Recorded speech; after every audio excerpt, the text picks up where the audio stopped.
Hello, hello! Welcome to the live stream here for the Fruit of Grisaia. Oh, it's been a long time coming, but again, it's also kind of weird because Rewrite has turned out to be insanely longer than the Fruit of Grisaia turned out to be, which surprises me, but that's not why we're here. I hope you're all doing good. If you happen to be in the chat, I'd love to see your comments as we go. I might miss things, depends on how active you are, but I'm going to do my very best to make sure that I reference to your comments. Ideally, we keep it on topic, but, you know, it's a live stream. Who knows what's going to happen. I also want to say thank you so much for being here. If there's an audio issue, if the music's too loud, or if I'm too quiet, or anything like that, just let me know. I'd love to make sure to get that all in tuned as fast as possible, but I'm going to be jumping in. We got a lot to talk about. I would be surprised if we're not here for at least a couple hours. It just really depends on how the flow goes, and there's just so much to cover, and I have a bit of a structure to it. I will likely start off with the routes that I didn't cover on the main playthrough. So I'm going to talk about Machina and Yumiko and Amane, and then we'll go into the routes that we did cover on the channel, kind of give my impressions, especially with the context that was added with the other routes. And for the finale, I will say whom I think is best girl for Yuuji, who's my best girl for the series, and then my just kind of final thoughts as a whole, especially on the concept of where we go from here. And then we also, just a quick reminder, this is part of our Fan Friday, so the democratic system ultimately decides what we do next. And so many of you might have been aware that we did a bit of a democracy poll where I posted 4 selections for the next game to cover, and we had a winner, so we're going to go over that at the very end. I usually like to play like a trailer for it to kind of be the final capstone to our live stream. If you've been following, I'm sure you already know. I'm still going to be vague about it just in case, and then, yeah, we'll be ready to get that launched probably within the week, so I'm excited. Anyway, I think there's nothing else to it. Let's just get into it. Oh, yeah, also, all the screenshots you're going to be seeing through this montage as I go are just taken from the game. A lot of them were screenshots I captured that I either used or was thinking about using for thumbnails, or were just like moments that were very impactful for whatever reason. Several of which were captured from the routes that I did that weren't broadcast. I've been a lot better about that this time. I feel like I get so caught up in just getting through the material if I feel like I need to rush that I forget to include screenshots that we didn't see. So you'll see several in here that we didn't cover, including the one that's on right now as I'm speaking. Anyway, so thank you. Hello. Good to hear from some of you. I look forward to hearing from anybody who has any thoughts as we go. So, where to begin? We're going to start with Machina. Machina's interesting. I had a feeling getting from the get-go that she was going to be my least favorite route, and I wasn't super shocked. I found that it was kind of how I thought. I was not the biggest fan of the Machina route, but there was a lot of good to it, I have to admit. There was a lot that I genuinely enjoyed, but there was quite a bit that I was not so happy about. So I'm going to go down. I have like a list of just like notes that I made while I go, and I'll try and fill in the context for them because they're very brief, but kind of want to go through. Some of the things that I noted, again, so the Machina route, the way it starts is she attempts to hire you to be her papa. She literally tries to give you a bank card full of money to be her pseudo-father. And you're just like, hey, that's weird. I dismissed it immediately on my normal, my selected route playthrough for the first time. And I kind of agreed with that, but it turns out that she's like the heiress of a massive amount of money and a big corporation. That tends to be a big theme for a lot of the different routes, actually. Like, there's usually big corporations involved, it seems. Or at least the rumblings of them. But, I don't know, I guess it's good fodder for good storytelling. Especially in a Japanese story, I believe. Like, big business is a very predominant part of society for Japan. I mean, it was a big part of the miracle after World War II. So, anyway. One of the things that stuck out to me as we start out, of course, we don't see a whole lot of initial story as we go along when Yuuji becomes her papa. He kind of just decides he's going to try and teach her how to be independent and try and help improve her lot in life, and quickly gets caught up in all the family drama and her very, very sad and shocking history with her dad where she was used as a pawn to lure and assassinate her father. Wow, I'm getting the timing for these pictures really well. and just the trauma. But there were a few things, like before we dive into that fully, I want to kind of take a few like notes I noted about her as a character. I thought it was really funny that there was a point where she starts mimicking the voices of the other characters. The voice actress who does her role was able to mimic the mannerisms and methods of speech for the other characters really, really well. Almost to like a shocking degree. I almost wondered if they were going to just call in the other voice actors, but I'm pretty sure they didn't. It was really cool. Let's see. Oh, yeah, Juicy, you're pointing out, well, I don't know how much it is to get into Mihama Academy, but I doubt it's cheap. Could be a factor. Could be a factor, but it's also, like, it's such a specialized location. They clearly are kind of grabbing specialized cases. I don't, like, a good example of that will be Amane. I don't see Amane's family having capital that would be on par with, like, Machina or Yumiko. So, not sure if that's a factor, but like a determinant factor, but I'm sure it's something of it. Getting a private education with a class size of 6 is pretty intense. Anyway, so another thing I thought was really interesting was that they did a good job of showcasing the family dynamic that Machina invites with Amane. So Amane, Machina, and Yuuji kind of forming a little pseudo family, and it even talks about and brings up things where they talk about they talk to Yumiko, Sakaki, about price comparisons for getting a bread maker, and Yuuji like wanting to just kind of be supportive and help Machina have. That's the thing. He's like, it's pretty clear that Machina's kind of used to just getting what she wants, and he kind of starts saying, all right, I want to start giving her substance. So he does things like training with her, and they do the sniper study and everything. I also thought it was really interesting that she turns out to be like, she seems like such a an idiot, but she's a genuine genius. But kind of. She has the eidetic memory, utilizes it in a unique way, but at the same time, on the fail safes of an eidetic memory, the idea of where you can have almost a perfect picture in your mind, because we often think of photographic memory as being a perfect memory. That's not always the case. You can have an eidetic or photographic memory, but it's not it's rare to have it coupled with a perfect memory. The two are not, they don't always go hand in hand. And she definitely seems to have the more of the limited photographic memory where she can memorize something, do great on like a test, and then she'll immediately forget all the material. So that was just really cool to explore, and I know I would have gone on a huge rant about that because it's very psychological, and I always found that subject really fascinating. Let's see. When they did the tour, when they went on the motorbike up to the mountains, I really enjoyed the time they went to that cabin that Yuuji lived in with his master, Asako. I think that's the storyline where we hear the most detail about Asako. She definitely comes up in other routes, don't get me wrong. And to get the narrative of his time with her, barring the actual game that covers it, which I believe is Labyrinth, as many of you pointed out, when you're stitching it together just from this game, there were bits and pieces like laid out through all of it, but I still feel like the most specific about the time that he spent with her was when he took Machina to the cabin. And it's kind of a prelude too, because that escapism and that opportunity to try and kind of step away from the world, becoming a refugee obviously becomes a big part of this storyline when her family turns, like when the infighting of her family is like where they start putting out hits on her. That was crazy. The car bomb on the front of the bakery. Like I really didn't expect it to go so insane, and like having her sister being like nearly blown to pieces by that was really like, it was an escalation I wasn't expecting at all.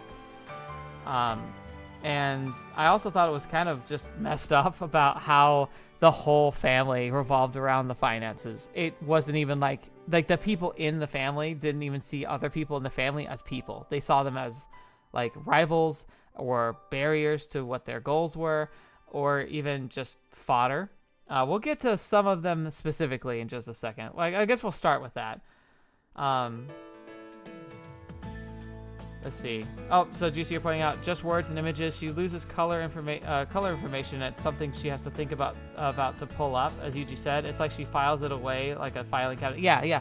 I mean, that's how all memory works. What happens is we parse information out into different pieces. I'm sure I've talked about this other times, essentially we take a memory. Our brain takes the components of it. So imagine you see a red, puffy, reclining chair. So you see that, and it goes from your receptors and gets interpreted into your brain. Goes to the hippocampus. The hippocampus then rips it apart.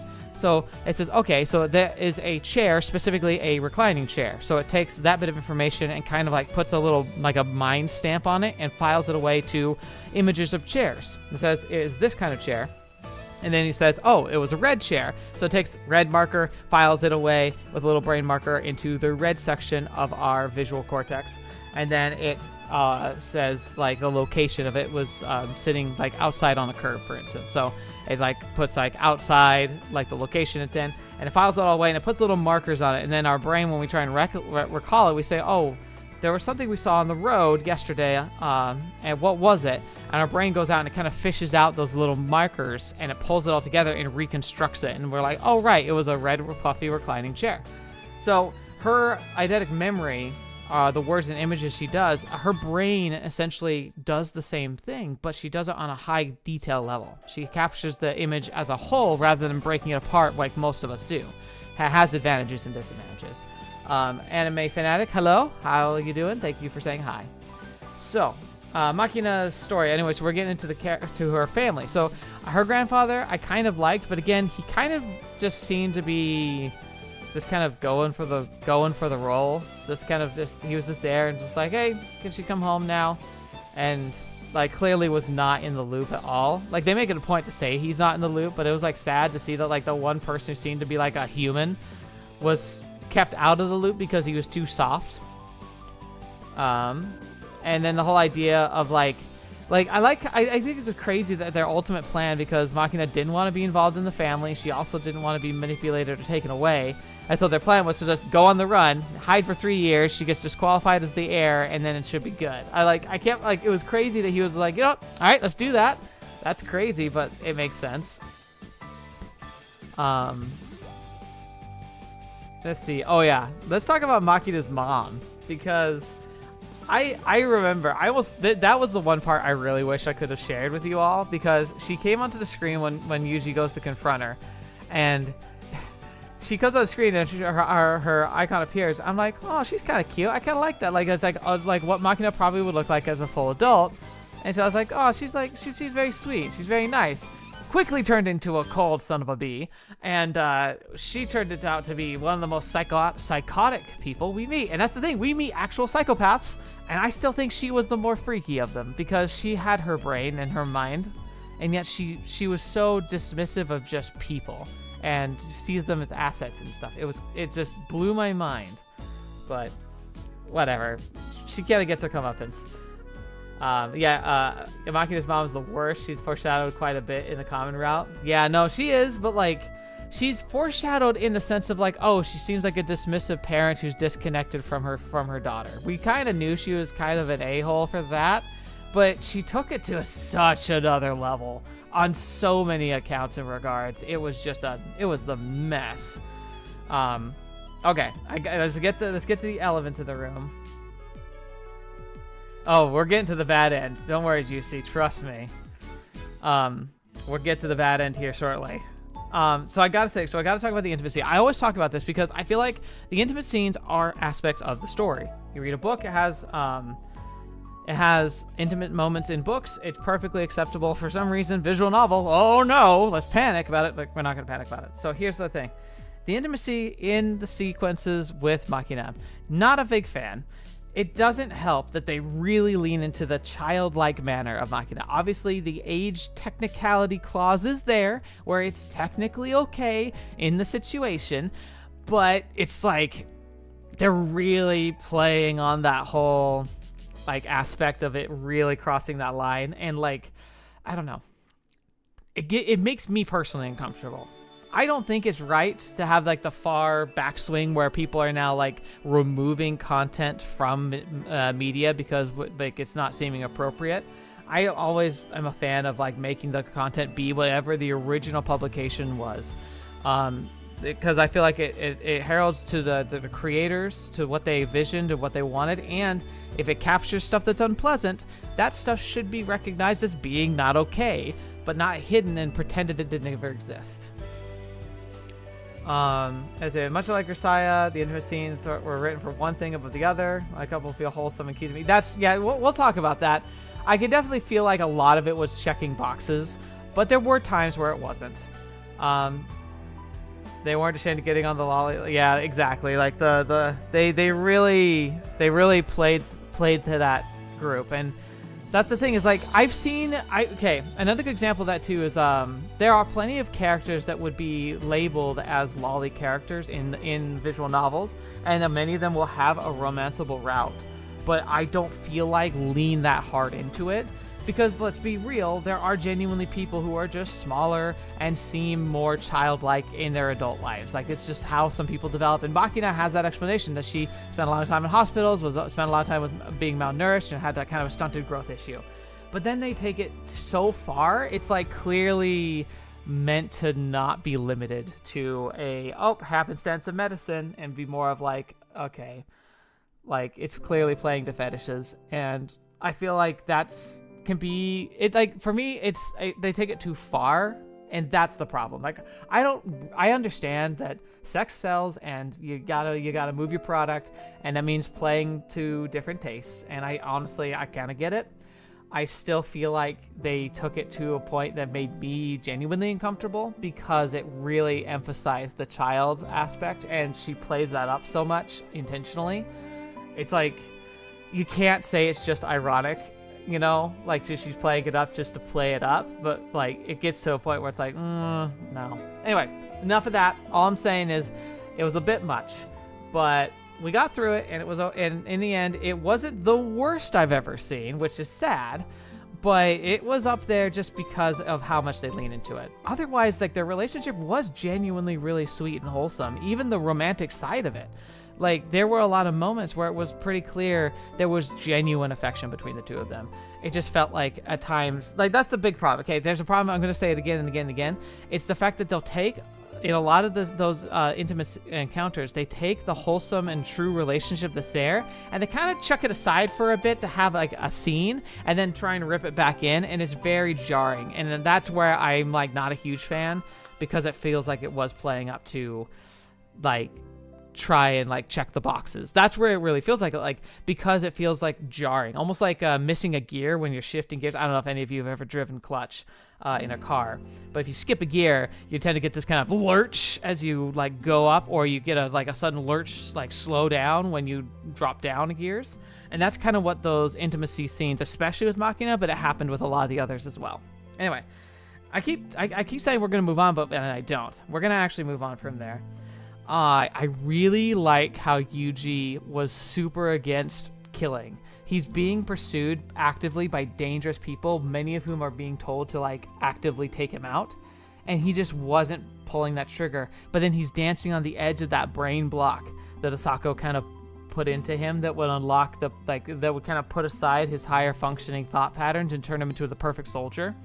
But I like how he really personally was resisting it, just because in his nature he hated that. Even though he's clearly one of the best, there's a part of him that's very human, that's terrified. He calls himself a coward, but it's like the best kind of coward, because he has the capability of harming people, but he refuses to, even when the opportunity seems appropriate. I really like that in a character. So that's one thing that the Machina route did really well for me, is it really brought into contrast just how solid a character Yuuji is as like a principled individual because it's like, it's one thing to be unprincipled but not being able to act on it. It's another to have the capacity to act and choosing not to. I feel like it's really, really something I personally highly would respect in an individual, are those who have the capacity to harm and choose to use it as a last resort, even if they're given what many would consider provocation, like to the point like where people would say it's justified. You probably wouldn't even be like criminally charged for like slapping back, but they withhold themselves because they know the damage they can do and the impact they can have on a person. Really cool. Right. So, Oh yeah, I had a theory at one point that the hit that was coming in on Machina, part of me was curious if Machina had actually ordered the hit herself, but that didn't actually come about. But I do remember thinking that, and I made a note of it because I was like, what is that? Like, I wrote down theories I had as I was going through because I didn't want to like rob you of like hearing what my thought patterns were.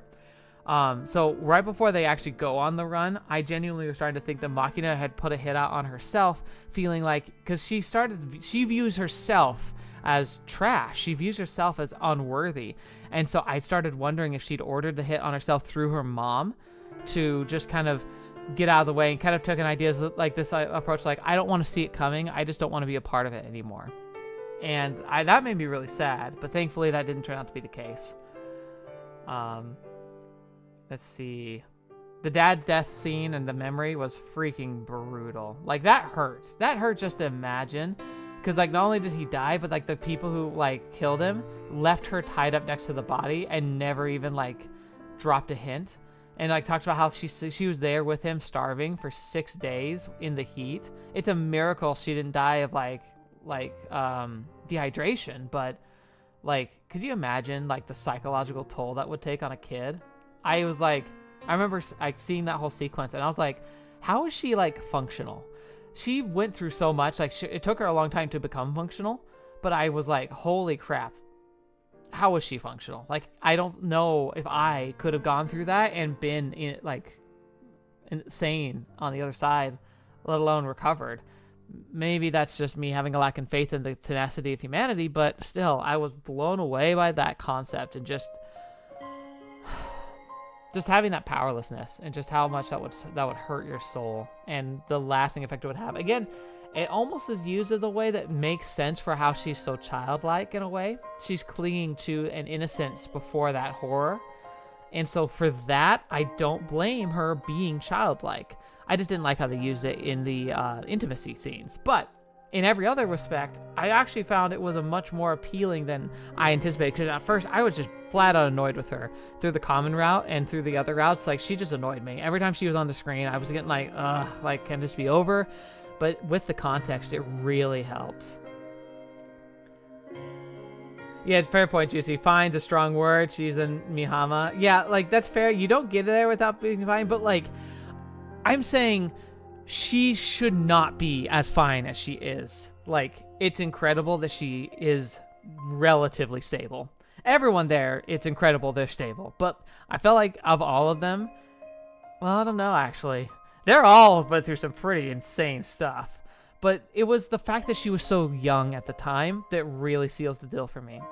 Because like, I'm trying to think of like a first grader. Like, seeing like a 6-7-year-old, and just how much they're like molded by their early memories, like how much it defines their whole reality. And then we get the goofy music, of course.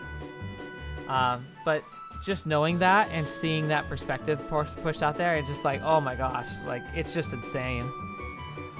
I also like, again, this is a theme that happens a lot, but I love how it happens in almost every route. How, like, Yuuji makes a decision to take things in a, like, he's like, I gotta take us in a serious direction. Things have got to go, like, kind of, like, off the wall here. Like, we gotta go on the run, or we gotta go blow up a school, as we'll get to. And everyone more or less is like, okay, how can we help? Like, all the other characters, because they're all just, like, it highlights just how close they all are. But I also feel like how it didn't come out of nowhere. You see the foundation of the friendships that these girls all have with each other. Like, yeah, they don't get along all the time, but I love how they made sure to establish that each one of them have soft spots for each other, that they all enjoy each other's company in some form, and how they genuinely all come together when the going gets tough. I really liked that aspect of it. And so with Machina, like, everyone just giving things stuff there and everything. Okay, so I can't say your name because I think it's in like Russian or something. I'll be asking if there'll be Tuna Fish Beautiful. Like, in this, if you're talking about the slideshow, we're gonna see Tuna Fish Man. Yes, we have Tuna Fish Man in the slideshow. They will be making an appearance at some point. Anyway, let's see. Yuji's conviction to drive to protect is genuinely impressive. That's literally word for word what I wrote. Like I said, Machina's route really sealed that deal for me. We see it in the other routes too, except for sadly one in particular. But it genuinely goes to some pretty insane levels in the Machina route. I think it also is comparative in the Yumiko route, but I feel like the Machina route got a lot more like Mission Impossible, which is really fun to watch. Oh yeah, I also made hints to his to Yuji's past, where he thinks he killed his dad. His dad was murdered and his mom committed suicide, but he blames himself for both. He thinks he killed his dad, and he thinks that his mom committed suicide because of him, which I really, oh, sorry about the misunderstanding about the fish. I would say with the girls a bit more involved with each other's routes, but since the focal points are backstories and mentalities, it makes sense, I suppose. Yeah, I think, I'm guessing in future stories or spins, they probably dive into that a bit more, but even so, they do a good job making sure that the girls all feel like a cohesive group of friends. They pull it off really well. Alexander Yegorov. Okay, cool. Yeah. I'm so just dumb on this stuff. Even after reading so much Japanese material, I shockingly can't keep up with the language at all. Oh, I love this picture. It's one of my favorite pictures.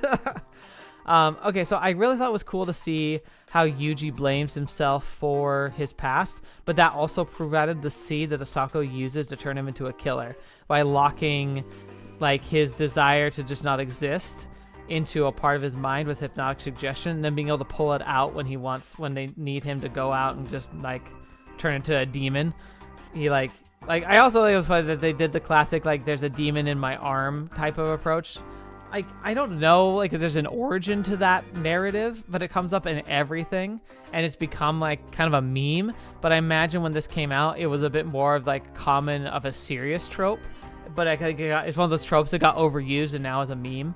But yeah, the demon that's part of his arm, the arm that he uses to fire his gun, makes sense though. Oh yeah, here we go. I have a quote right here. It's great in the notes. Wow, her mom sucks. All caps. Yeah. Machina's mom is awful. She is the worst. And that's why I think it's really cool that, okay, I'll get to that in a second. We'll go back to it. One thing I've become really fascinated with in recent years is something called social engineering. The idea of social engineering to be able to breach protected areas. Protect, instead of a data breach or being hacked, you can have social engineering, which is where you use talking with people and just being social, but in clever ways to get critical information out of people that they shouldn't be giving you.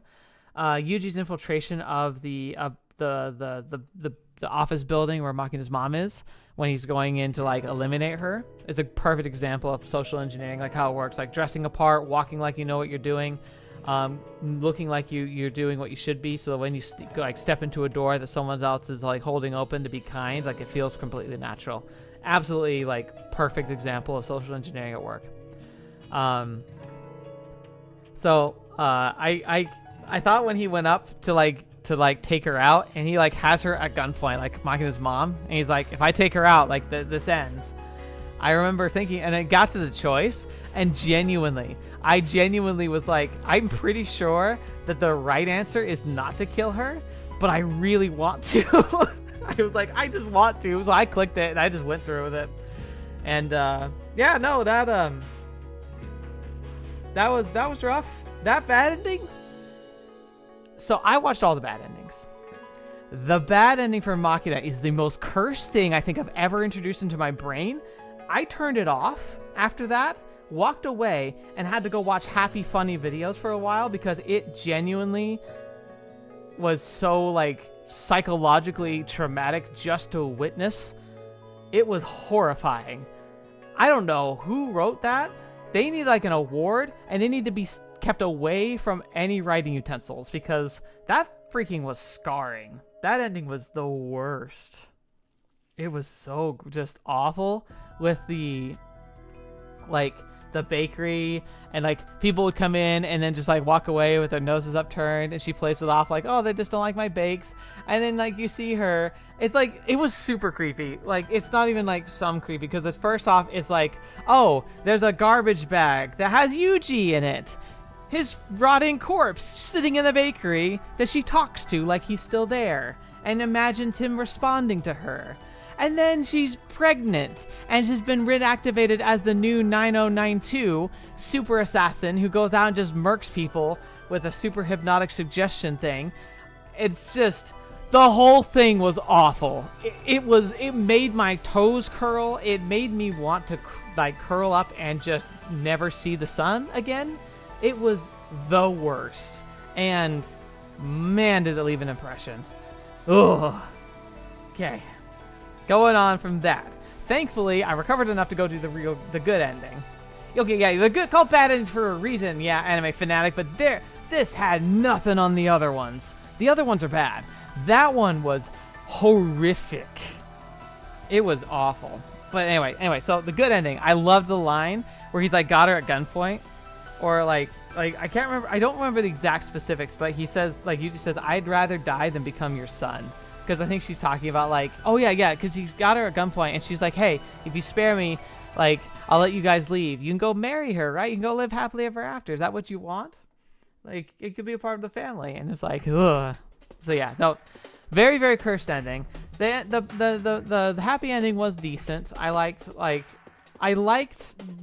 my favorite part about it is it's often pretty easy for games to have the hero make a choice that is against like their like against their interests. Yuuji, without like some Hail Mary path like interventions, was probably better off with her eliminated as long as he could get away without dying.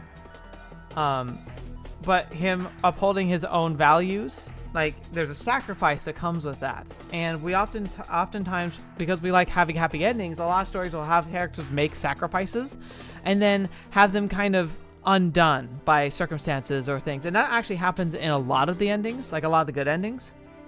But I liked how in Machina's he still has like negative effects from the choices he made that day. Yuuji gets shot and he has permanent disability from that. I think it's a good thing because you can still have, like, it shows something that I feel like we don't cover a lot in like media, which is that you can have a good ending with bad consequences. Because sometimes we make right choices that take us to that lead us to consequences we don't like.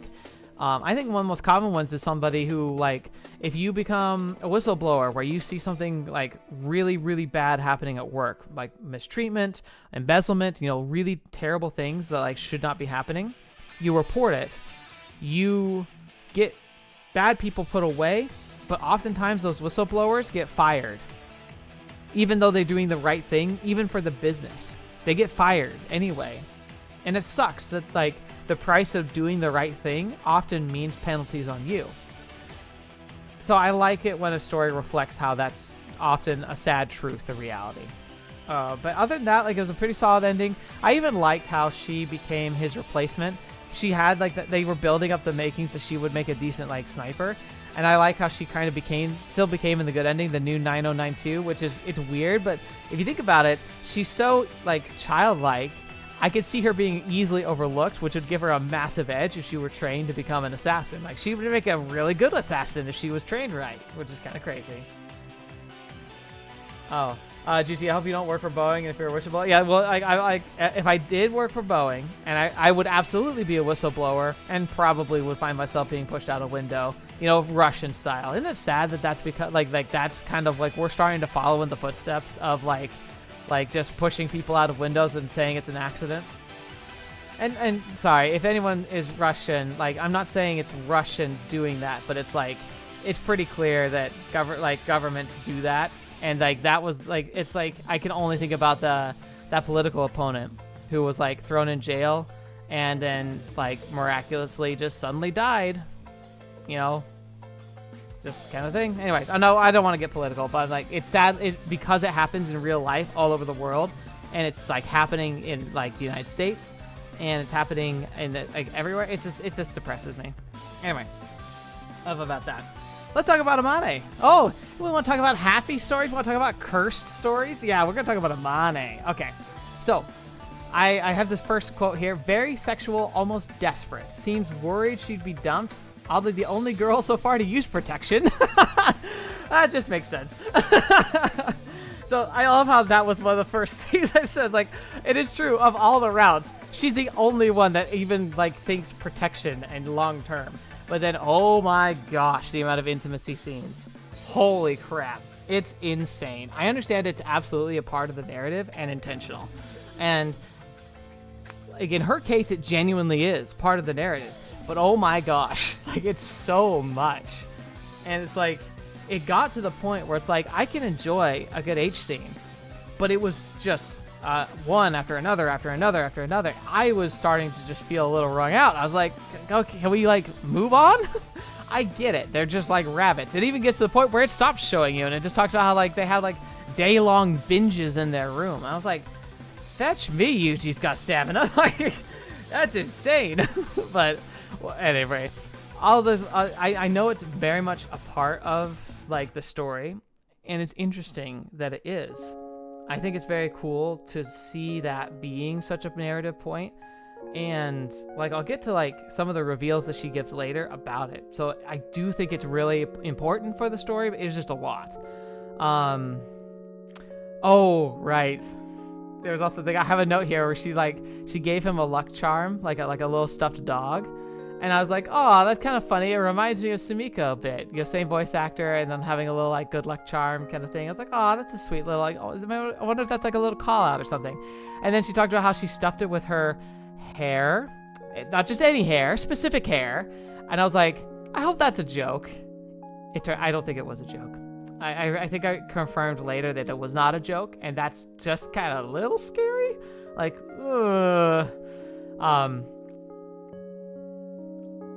I liked how, oh yeah.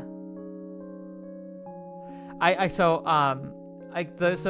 about before how like it's very interesting how Amane made a specific note to like use protection, but eventually she stops.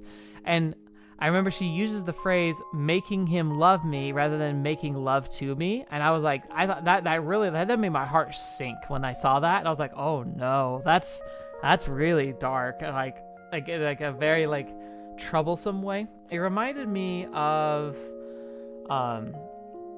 so there's a side story to the Sunrider games, which I really love, which I do think we're going to end up going to the chapter 4, which I think is the last chapter of Sunrider in the near future. Well, relatively near future, as in like within a year, I'm sure. But there's one scene they have kind of a side one that's more of like a dating sim like management game. That's like, oh, instead of like a space war where like your family died, you get to follow him as he's going through school, and he meets all the characters, and they can just go and like have like essentially like the high school rom-com. It's really well made, actually. Really good series. But there's one where you're dating one of the girls, and there's this turning point where like she has a twin. I won't go into the details because it could be spoiler, but ultimately she has a twin. The twin gets jealous of the relationship that you're forming with her, and they're identical. And so without knowing, they end up swapping on one of your dates. And you don't realize that they swapped until you're like in the middle of an intimate moment. And it's like, it's weird, but you gotta understand, I always put myself into the shoes of the characters so deeply, it becomes really personal for me. And so her kind of revealing like, oh, look, I'm not actually your girlfriend, I'm her sister. Like, I found it genuinely traumatic because I was like, that was like a horrible thing to do. Like, that's something that should never have happened without consent. And like the emotional manipulation, like you spend like the next several parts of that narrative like going on dates with your girlfriend, but you're never 100% sure if they swapped or not because she refuses to tell you, and she refuses to let you know whether it's happened or not. And so you go on all these dates and you're never knowing if you're actually dating the girl that you were trying to date or her sister who's being really emotionally manipulative. It's really traumatic. And unfortunately, like that's the thing that Amane's story reminded me of, that traumatic feeling of like I was like Yuuji, like, are you actually in a relationship or is she just using you for something? And she genuinely was. Thankfully, by the time they talk about it, like there is genuine feeling, so it wasn't as much of a blow. But can you imagine if like the reveal that Amane makes where she's just like, yeah, I was just sleeping with you because I needed to make it up to your sister. And like, she's like, I don't actually love you. Like she said at that moment when she said that, like my heart just collapsed. I was like, oh my gosh, could you imagine? Thankfully, she immediately reverses it by saying like, but I've fallen in love with you. And it kind of softened that blow. What if she had like a deadpan stare and said like, you know, I don't actually love you. I just feel like I owe you. And then she walked out. Could you imagine that feeling? Like that, like I was so scared that was what was going to happen. And my soul was like recoiling prematurely. It was brutal for that little bit. So Timothy, you're saying this is not the first time I've seen that plotline of VN, to be honest, except it was a culmination of a pretty serious conflict that was building up for a while. Yeah. No, like it's the thing is like that scenario to me, it's like one of the most horrific things. Cause that's the thing too, like frankly, that scenario I described in that game happening, that random switch, like genuinely that's like rape. Like he didn't want to, like, he wasn't intending that to happen. He was like in the middle of everything, and then realizing like, oh, this isn't the same person. Like that's really violating, and it hurt my soul. So yeah, no, it was rough. And Amane, I thought that was good. Like that was kind of the direction Amane's path was on for the first like good while, and that's kind of scary to think about. But again, there's a good. I understand the reason for it, and we get into that, but it still was like it made me uncomfortable because it was. Like that situation is just so like terrifying to me. Like if I ever found myself in that position in real life, I would be it would kind of break me, I think. Because I find like emotional connection so important. So to have it be played with would be like especially like that, whether it was with like reasonable intentions or not, which I don't know how you could, but Amane is a decent case for like reasonable intentions. But like, ugh, I don't know. Anyway, moving on. From that, like I made a note about how uncomfortable it made me. So, anyway, there's a fourth wall break that I like. That it was kind of breaking up like some of the tension, but I made a note of it where Machina mentions like a Mickey Mouse, but like they don't say Mickey Mouse, but Machina clearly is talking about Mickey Mouse, and she tries to say it, and Amane like freaks out, saying like, "Can you even say that? Why are you saying that?" It was almost like a Deadpool moment. It was really weird. I got a chuckle out of it, but it seemed really out of place. Like, it kind of threw me for a loop. But like, it didn't stick around, so I wasn't too bothered by it. But it was like, kind of like really weird to have in the middle of like some pretty intense drama. Like I said, I think it was just meant to be like a to break up the mood, like to break up the pacing a bit. But it was an odd direction to take it, where it really felt like they were kind of like fourth wall breaking. Oh yeah, I also thought it was interesting that Yuuji, like as he starts getting committed, because he starts seeing Amane like pretty quickly, he's like, I could see myself marrying her. Like I feel like responsible. And I like how that was a motivation for him to go on a job and to purposely miss an assassination he was supposed to make, because he didn't feel like he wanted to be that kind of guy if he was going to get married. And I thought that was a really cool, like, personality Yuuji win moment. Again, like, Machina's route really solidified, like, Yuuji's a great guy in my head. But that was another good moment where I was like, okay, wow, like, Yuuji's really a solid person, and he's growing. Yeah, so as you're saying, Yuuji's hard to break emotionally after everything he's been through. That's true, but he's also, at the same time, it's interesting because Yuuji, you bring that up, but Yuuji, on the other hand, is also very delicate. I feel like there's a lot that wouldn't break him, that he would plow through, but he still internalizes a lot of that hurt, and like that hurt sticks with him for a while. So I think it's not that it doesn't break him. I think it breaks him in a new way, like in a way that lets him like move forward so he can finish the job, you know, get stuff done. He can just kind of bury it, but processing those hurts takes a long time. I mean, look at Asako, like his master, he feels like he owed her a debt and she died before he could repay it. And so he's constantly tormented by this debt he feels he owes her, even though she's gone. And so like, I feel like Yuuji he's tough, but he's also kind of porous, where he stuff gets pulled into him and he just holds on to it. It doesn't just pass through him. He clings to it and feels like he has to justify it somehow. Yeah. We'll talk about Sachi's bad end and how that like kind of flips, because like that's actually like a perfect example of what I'm trying to say, where like he's tough and resilient, but he's also porous, where he like stuff like absorbs in and he holds on to it, and that's a perfect example of it. But we'll get to that. So Amane. Oh yeah, then we get to the bus and the crash and everything there. That was a lot. I have to say, Kazuki, her design is freaking great. I think that she was a really cool character. Genuinely, probably one of my favorite characters of the game. I can't really say that she can be a contender for waifu. If she were, I think she'd have a good chance. But again, at the same, we only see her when she's like really young. So again, like there's a part of me that just can't put her on that registry, though I'm sure she would have been like probably one of my top picks. She's kind of crazy, but she's crazy in the fun way. And also just, I think her character design is fantastic. Very, very well designed character. Beautiful and intriguing. And her lines and deliveries are all really interesting. And I like the way that she approaches problems. I see you're also a fan. Yeah, I agree with you. She's definitely a really great character. Okay, so I got something here. I say how the math isn't mathing. The crash happened 6 years ago, but that can't be right. Well, I guess it could be, but that would mean that Amane is either 18 or 19, somehow still in school. I'm guessing that it was a Steam compliance translation. Yes, okay, that's it. So in the game, it talks about how the crash happened 6 years ago. But like if that's the case, based on the ages that they were saying, like I said, she would be in high school still at 18 or 19, which feels pretty old. Now, granted, maybe she missed a year and it's like kind of like had to extend her high school year. That's definitely possible. But is 18, 19?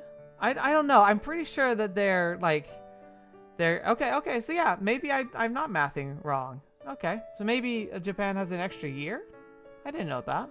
I know Germany does, but I also know that it's like a 13th grade, but it's not quite 13th grade. It's more about like making sure you have your, I can't remember what they call them, but it's essentially your kind of pre-college credentials to apply for college. Because again, the system there, it's not as privatized. So going into getting college educated often doesn't incur a debt on you, but you have to prove that like you're kind of worth investing in. So you have to like take extra tests. And so I always thought that that's what that 13th year was about. It's about like, essentially it's a whole year of prepping for entrance exams for college. But anyway, maybe that would make sense for Japan. So yeah, maybe that's all it is. It didn't seem right. And my theory was that it was like an adjustment that was made to make sure that Amane wasn't too young. Okay. So anyway, debating. It doesn't really matter. I just remember like it was bothering me, so I wrote it down on my list. I liked how Amane, like obviously she was young, and so that made a lot of sense, but I also really liked how she was just paralyzed by choices.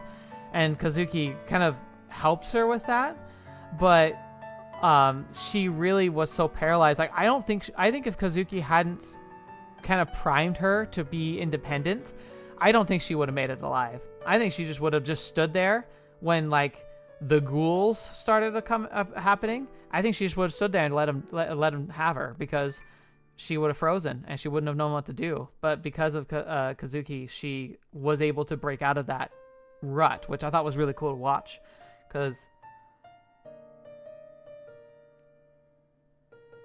So you're saying Kazuki? Kazuki. So maybe I'm saying, is it Kazuki? Yeah, Kazuki. I'm putting too much ooh on the end. Kazuki. Yeah, that was my American coming out. I'm sorry. I should know better than that. Kazuki sounds, I heard that name before. Like, I should have known that.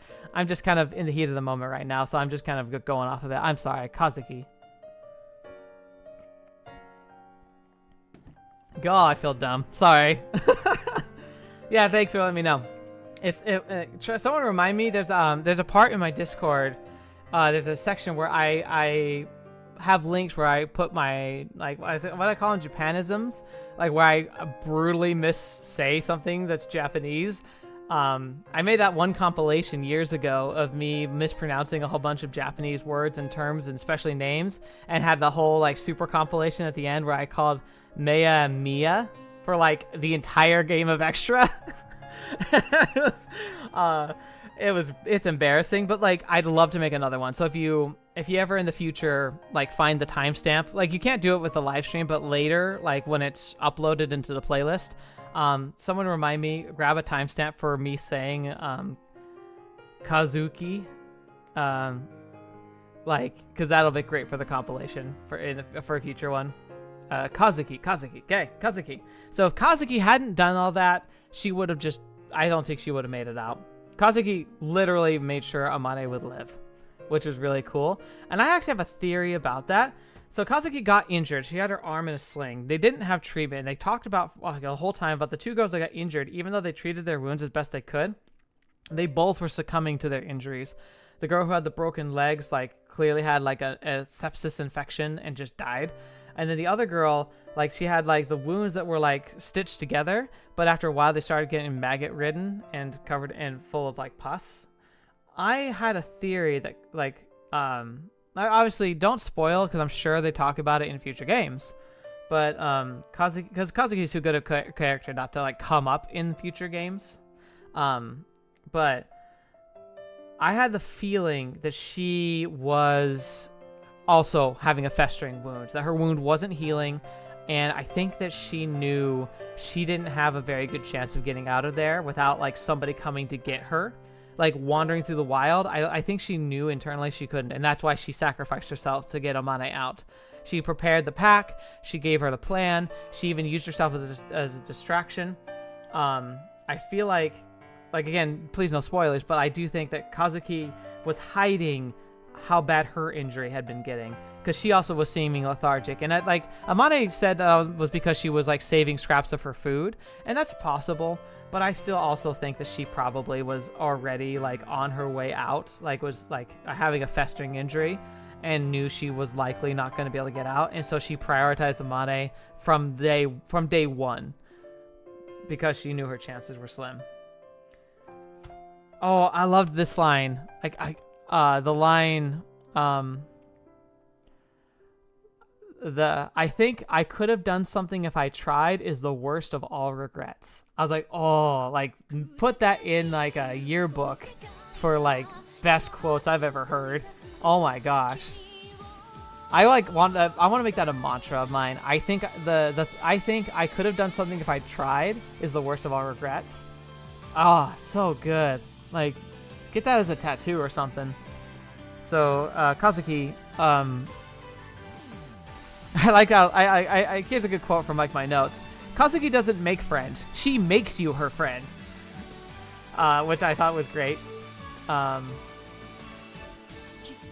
mean, Amane, okay, so Juicy, you're pointing out, like no crazy Kazuki's alive theory. I mean, Amane even, like, thought, like, no, not Amane, Yuuji was like, I don't know, I don't see her going out like that, and that's possible, but like my only counter to that, because like I'd love for her to be alive, but my only counter is like, yeah, they hint that she maybe is alive, like, yeah, exactly, I was getting to that.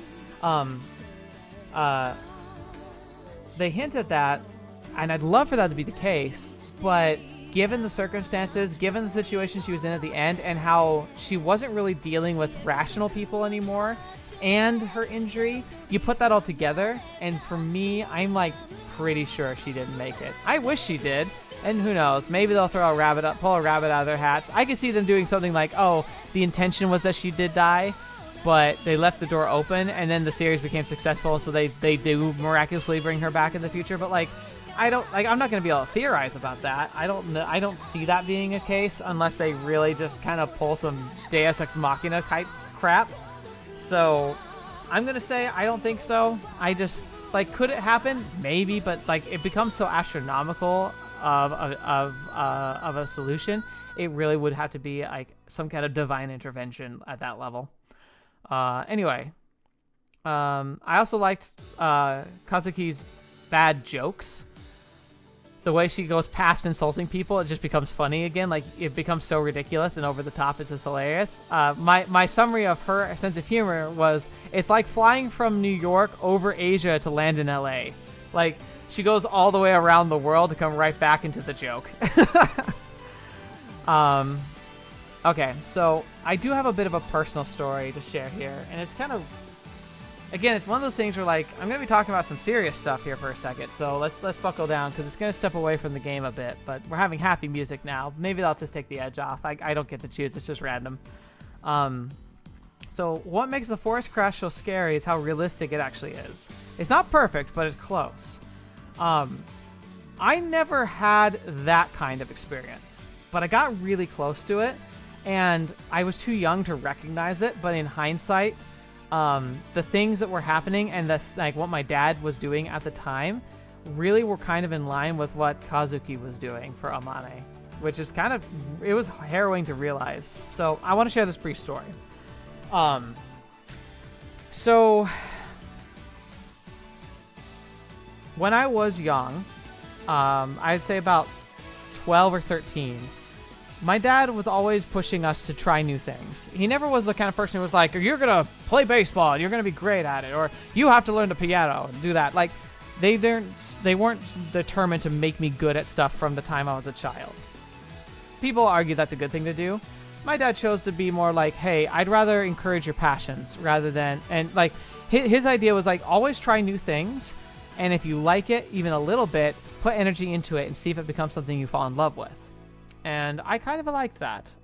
It didn't make me like amazing at anything in high school, but it made me confident in my own capability of choosing my own destiny. Oh. Yeah, that music started with the line, I guess.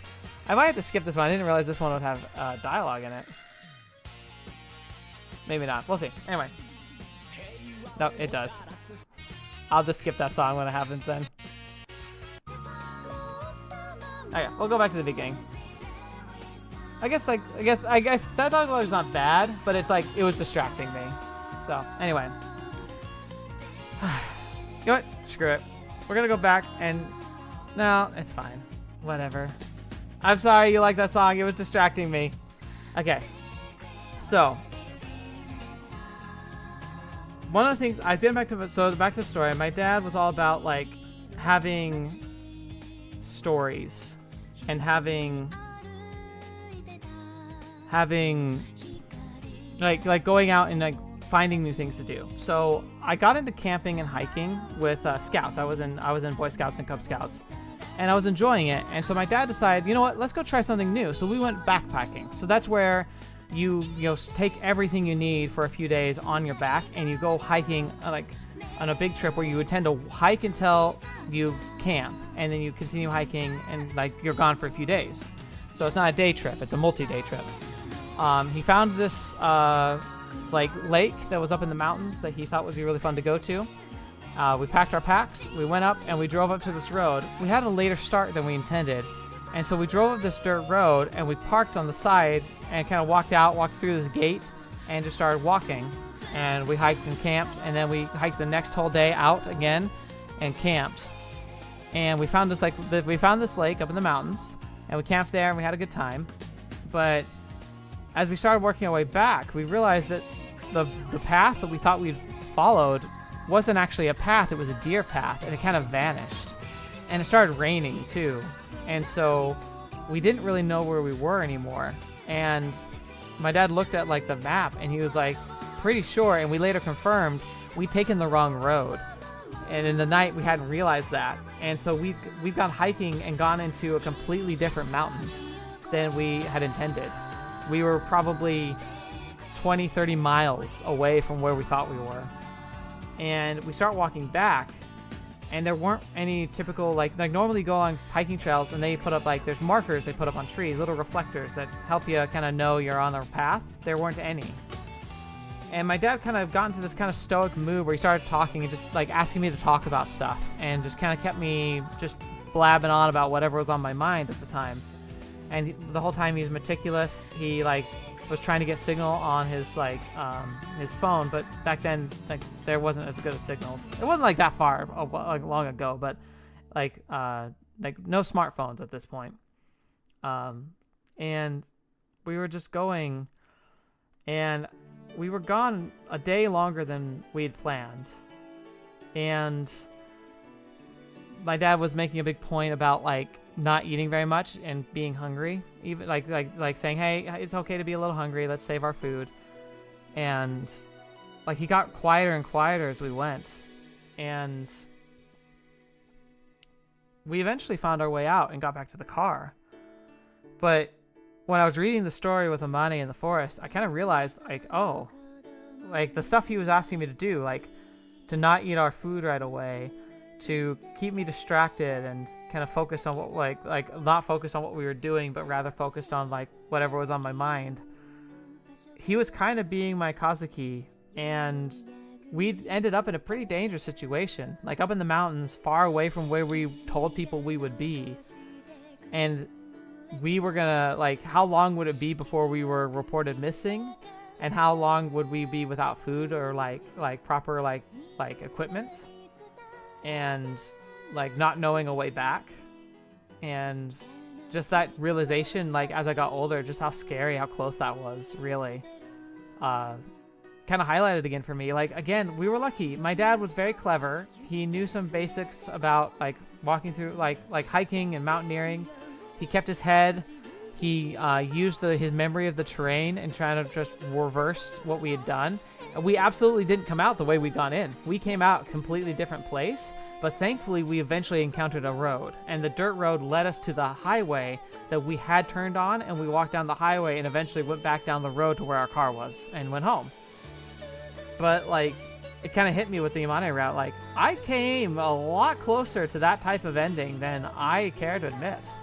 It was a really simple mistake, but being able to being out there all alone, yeah, would have been awful. Metafanatic, you're saying terrifying, but it's awesome. And my dad, yeah, my dad's pretty awesome. He really is. You went missing in the forest for 13 for 7 hours. Man, that's terrifying. Yeah, that's the thing too. Like, you say people underestimate the forest. It's like, yeah, like you don't realize how quickly you get turned around in dense forest without a path and markers until you go off the path for even a few minutes, and then suddenly you're like, oh, every tree kind of looks the same. It's like, and there's no markers. Like, normally you can use like landmarks or mountains or like things that you can see as like a way to kind of keep your general direction. But if you're in a dense forest, it's not there anymore.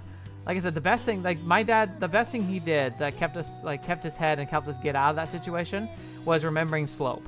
He remembered like how we'd been walking downhill for like a good amount of time, and so like we were able to turn back around to the general direction, and we walked uphill and kind of like marked where we should be going back downhill again, and use that as a general rule of thumb until we found a path. But yeah, no, it could have been scary. And the thing is, like, we were out in like countryside, like out.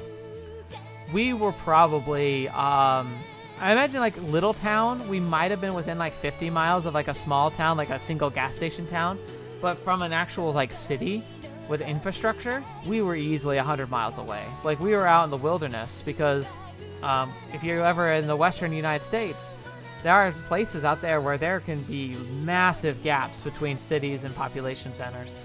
And that's where we were. But yeah, so it's always good. And I kind of made notes here later on. Like, I remember learning in Scout some basic survival information that's just good to keep in mind. So my interpretation of like their situation, I was saying I think they should have split up. I think the healthiest people, like, there should have been a small group of the healthiest people who could go out and try and find help, while the others stayed back with a strong leader who could tend to the wounded and like stay next to the bus crash site. Because all you need is one person who can get out and tell people like the general like concept of like the path they were taking back, the fact that they rolled off the side of the mountain, and that would give enough clues for search parties to probably find the crash site, like with just some basic information. So like, I think if they could have, they should have sent some of the strongest people and just had them try for it. Because if even one of them made it, they might have saved everyone else. It's a big gamble, but like in the circumstances that were that dire from the get-go, I don't think, like, especially with injured people, with injured and like actively dead people, it's not like I immediately would have been like, no, like, we need to send some people out. Like, not on like a scouting trip. Like, they need to go on a one-way, like, you're gonna go until you find some people or you die. Because this, like, it was pretty clear it was dire. But like, how do you ask people to do that? Like, that's a tough thing to ask. Yeah, the circumstances made it really unlikely search parties will identify the crash site. Like, there's no tire skid marks, no broken guardrail. I was like, that's like immediately would have been super big red flags. The meteorite like blocking cell signal, like it's a lot more far-fetched, but like it's believable. It's easy to go be somewhere without cell signal than you'd expect. So yeah, it'd be rough. Yeah, they tried to send the coach out, but yeah, like the other thing about that too is like to me it seemed pretty clear that the coach going out by himself, he's kind of was like. He didn't have much of a spine. I feel like he just got really scared and came back. I feel like he could have got out and could have found help with how healthy he was and the amount of food he was able to probably have. Like, I think he would have, if he'd kept to it and just kept going and instead, because like, if he was able to come back, he didn't go too far. Like, I think he was scared to go too far and get lost. Because like we were talking about being lost in the forest, you get turned around really easily. Like, unless you just got really lucky, wandering back is kind of as much of a miracle as like finding like a human being on the other side of the forest. Like the chances were about the same, and so I feel like he was just too scared to go too far away. Anyway, usually if you get lost, staying put is a good option, but if you're far from civilization, people do not know that you were traveling or going somewhere in like if you didn't communicate where you would be to other people, and you don't know for sure that there would be a clear marker that something had happened, like guardrails being broken, tire skid marks and stuff, then it's better to just try and make a go for it. Obviously with injured you can't, but like the idea is that unless you know that like search parties have a decent chance of finding you, you almost are better to go while you have strength, because staying put, if there's no real signs that something bad happened to you, it really could have been much worse. Anime Fanatic, you're saying, yeah, you said before, if they'd listened to Kazuki, like many would have survived. The trouble is that they were so prideful, like exactly, Juicy, prideful. They were so prideful for Kazuki, like they weren't willing to listen to her despite the fact that she was talking absolute sense. Okay, anyway, going through my notes for this again, this is just like stuff I learned growing up. Oh yeah, another thing is like if you're moving, you move, like you get out and you start moving, you find flowing water and you follow it. Almost all civilization lies next to water, and it's a safe bet. If you follow a stream, you'll find a river, and if you find a river, you'll find people. Like, it's a really solid, like, option. Even if you're in, like, the most desolate parts of the country, if you can find a source of water, follow it to the bigger sources of water, that's a pretty solid path if you have nothing else to work with. And heck, there's a good chance you follow a path of water, you'll find an actual path. If you find a road, that can be better than just following a river, because a road means you might run into somebody. Like, you're a lot more likely to find a car on a road. So, yeah, that's a good idea. Okay. Side note, Kazuki's eidetic memory is an exceptional version. I said, like, this is what I talked about before. Like, Machina has an eidetic memory, but she has like the very more reasonable, more like kind of grounded version. Kazuki had the extreme version where she had a perfect crystal memory, like a mind palace, and could memorize like an image, including all the words and images within that image, which made her essentially a human thesaurus or a human dictionary. Very, very cool. Very, very rare, but wonderful if you can do it. Okay, Amane, you're saying Manu Kazuki was my sister. I hope you're not, like, she is cool. But there's that really creepy conversation she has with Amane about, like, taking baths with Yuuji and the, quote, education. That was weird. I don't know if I'd want that. Yeah, exactly. Juicy's on the same page as me, I think. Ugh. Okay, anyway, moving from that. Yeah, that's actually the next note here. That's, my note is, quote, that's some ... troublesome sibling relationship. Yeah, Kazuki's great in most every other respect. And it makes sense that she'd be a little cuckoo, but why is everything always super sexually deviant in this game? Like, I understand it's a thing, and people have their yeah, everyone has fetishes, everyone has like the things they're into. It's perfectly fine. But yeah, a little. but yeah, like ultimately, there's so much where it's like it's so overt and so sexualized. It got really obnoxious at times. Like, okay, I have to say, I said it when it came up in the video, but again, it's one of my biggest pet peeves of the entire thing, was when Yuuji had a couple moments where he would like casually threaten like rape as a type of social justice. And I know he was joking, but it's so off color of a joke, I really didn't like it. Like, it really rubbed me the wrong way. Like, that almost ruined the character for me, honestly.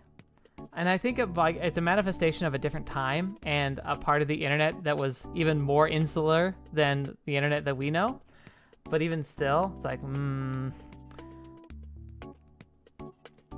Okay, so anime fanatic, I understand. So like, there's probably more context to it, and there's probably more to it. It still was really weird, but yeah, I'll withhold letting that tarnish my image of Kazuki until I get more context. I still say, like I said, she's one of my top characters. Absolutely. Absolutely one of the best characters, if not my favorite character of the game, even though she's in such a small part of it. I also want to say, like, Kazuki's voice actor, I don't know who did that. Her voice actor was fantastic. I feel like I heard it somewhere before, which happens a lot. A lot of times good voice talent flows from project to project, so you hear them in anime and visual novels all the time. So if you know who else that voice actor has voiced in maybe games I've played, it'd be cool to hear, but don't feel like you have to do that. I'm just saying that, like, her voice in particular was probably one of my favorite voices of the cast. Okay, so the real danger in the Amane's forest situation is the malnutrition, and like it's actually a similar concept that I remember going over. Like, we were talking about it, we were saying like any emergency, malnutrition is a bigger problem than you ever would imagine or picture. That's why if you're ever kidnapped, if you're ever stranded in the wilderness, if you're ever in a situation where you are cut off and unable to know when you'll be able to get help, it is important to immediately try and rectify your situation, because even after a day of not eating food, you're going to be weak. After 2 days, you're not going to be thinking clearly. You can technically survive on minimal to no food consumption, assuming you can get like enough water for like a week or two, but your mental faculties depreciate so quickly that after like 5 days, you'll be lucky if you can string sentences together. Yeah, you might be able to move, and after like the first week, you'll be alive, but you won't be functional. So it's really critical that if you're ever in a really dire like situation and you aren't critically injured, you need to make the most of the energy you have on you. Like your fat, your energy from your last meal could be the only real like asset you have. And so that's why I was saying like they shouldn't have stayed still, especially when they knew they had to ration. Like they should have had some people stay probably to try and tend to keep the wounded alive, and maybe the ones who were of weak heart or constitution. But genuinely, like, you have to capitalize on the energy you have at the beginning of a crisis, because those first few days, they literally wasted one of the best assets they had, which was their internal body storage. Would have been really bad.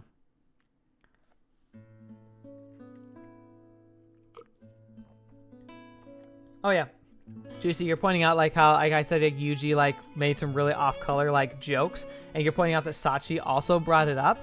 Sachi's an odd duck.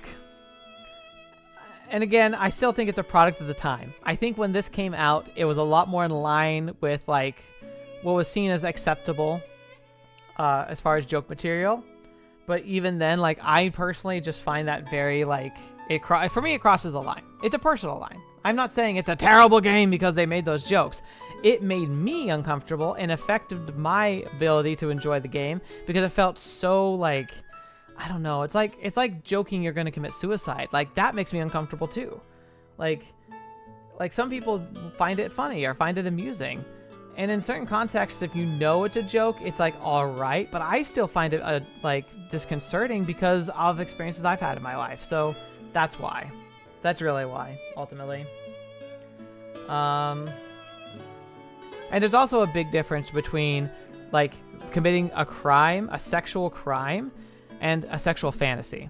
Like, there are people who will play out a fantasy of a sexual crime. But as long as it's two consenting adults, it's perfectly fine.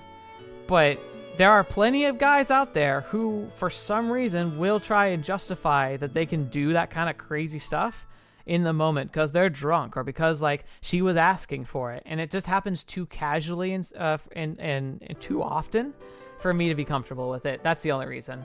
Like, again, so we're gonna move on from it, but I'm just saying that like I'm not trying to say like it's a bad game and Yuji's a bad person.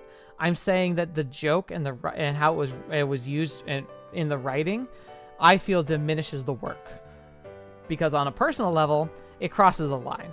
But that in no rise makes me not like the game. I love the game. It's a dark spot. It's a blotch. It's a part that, like, again, I want to have it in the way it was written. I want it to be as it was because I think it's important that even uncomfortable things, we need to understand them. But I also think it's okay to look at something and be like, that made me uncomfortable. That's okay. It's weird because like there's a great argument here about censorship and like banning books and stuff. It's like content shouldn't be cut just because it exists. In fact, a lot of times those types of things are in narratives because you should feel uncomfortable. You should be made to feel upset. And that's kind of part of the point. It doesn't mean it's bad because it's in there. It's the tone. And for me, the problem is, like, what bothers me is that it's used as a joke or a casual throwaway. But again, like that, if anything, that says a lot about Yuji. Maybe that is a highlight or maybe a reflection of things that happened in his past. Because it's hard for me to imagine somebody who could be so casual and flippant about it. But maybe there's a reason for it. And, you know, I feel like it doesn't tarnish the game. It doesn't mean I didn't enjoy the game. I'm just commenting on what my thoughts were. And that's why we're here. Anyway. Oh yeah. Mystery convenient meat is, well, it is what it is. Like I immediately when the mystery meat showed up after the dog and somebody had died, I was like, oh no. Like that don't touch that. And it's crazy, like, how, like, that actually happens, like, in crisis situations. And it's like, when you're actually in that position, though, it's like, would you be able to turn it down? Like, when you're literally about to die, would you turn down a source of survival?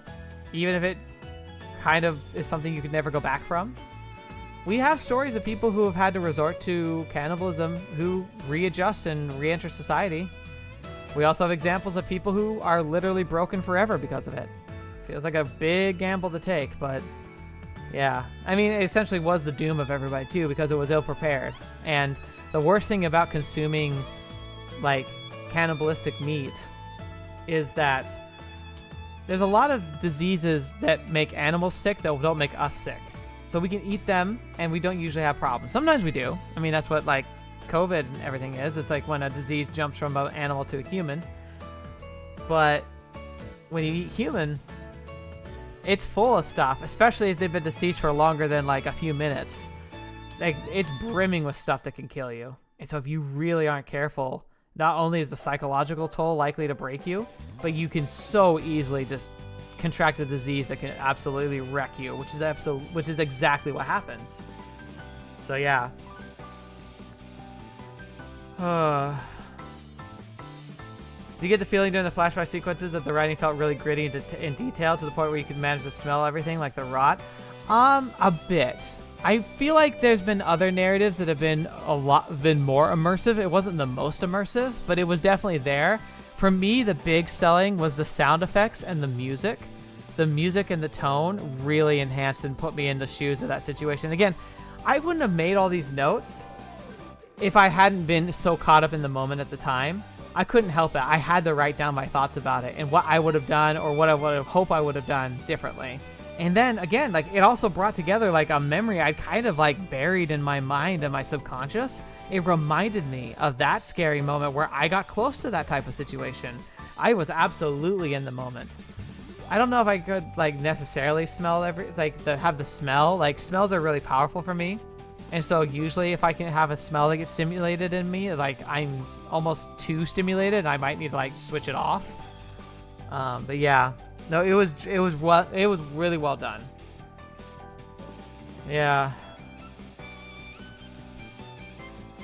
No, it was rough. And like that's the thing is like the really what got to me about the Amane storyline is like all the plot lines had really rough situations, but a lot of them touched on fanciful situations, like contrived situations that were almost too perfect, like and played out almost in such a way to be just supremely tragic, or even borderline like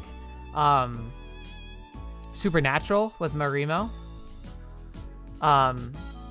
Like that was kind of the case, but Amane's horror was almost too grounded in reality.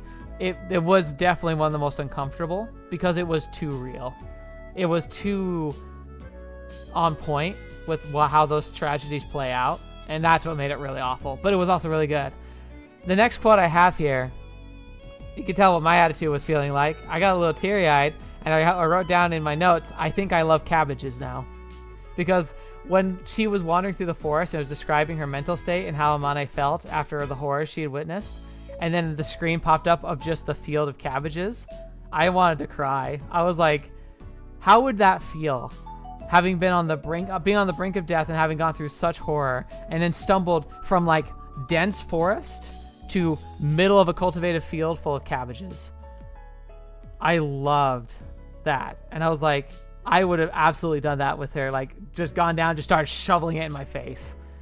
And just like, imagine being that farmer, finding her.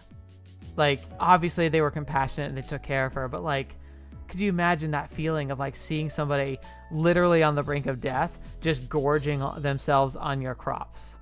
It'd be like, wow. I'd feel like that'd be like a highlight of my life. I'd be like, yeah, like this is my livelihood, but it's like the whole point of food is to keep people alive. Yeah, that's true. You're talking about like eating that much after being deprived can be fatal. Yeah, like absolutely. She definitely needed to be like slowed down, but like that feeling and that emotion was so powerful at that moment. And then after that, like after you get that flashback and after Yuuji reads the story, like they had that really frank conversation where she says that line that like made my stomach drop, like literally to my shoes, where she said like, I never actually loved you. It was about the guilt, but then she did fall in love with him. I was glad that she did, because that would have broken my heart. Yeah, even here's a good quote here. We were talking about Kazuki for a while. I said here, this is the quote from my notes. I want Kazuki to be alive. I like her even if she is crazy. But because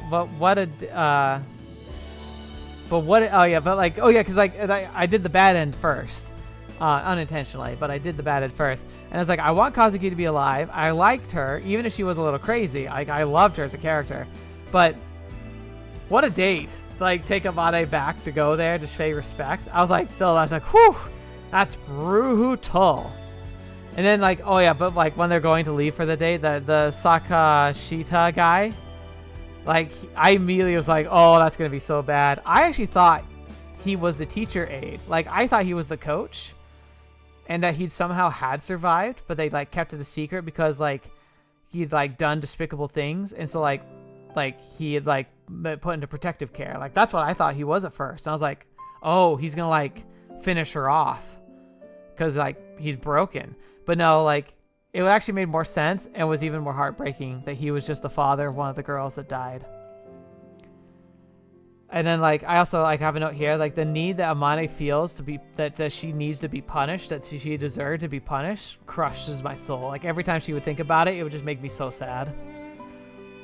But yeah, no, he went crazy, deranged. That bad ending was sad and depressingly realistic. Again, it kind of highlighted the same like desperation that her like whole story was about, and sadly like felt like it was almost like the ending that felt like it would be the most like realistic one. It was like, that was really sad. It was depressing.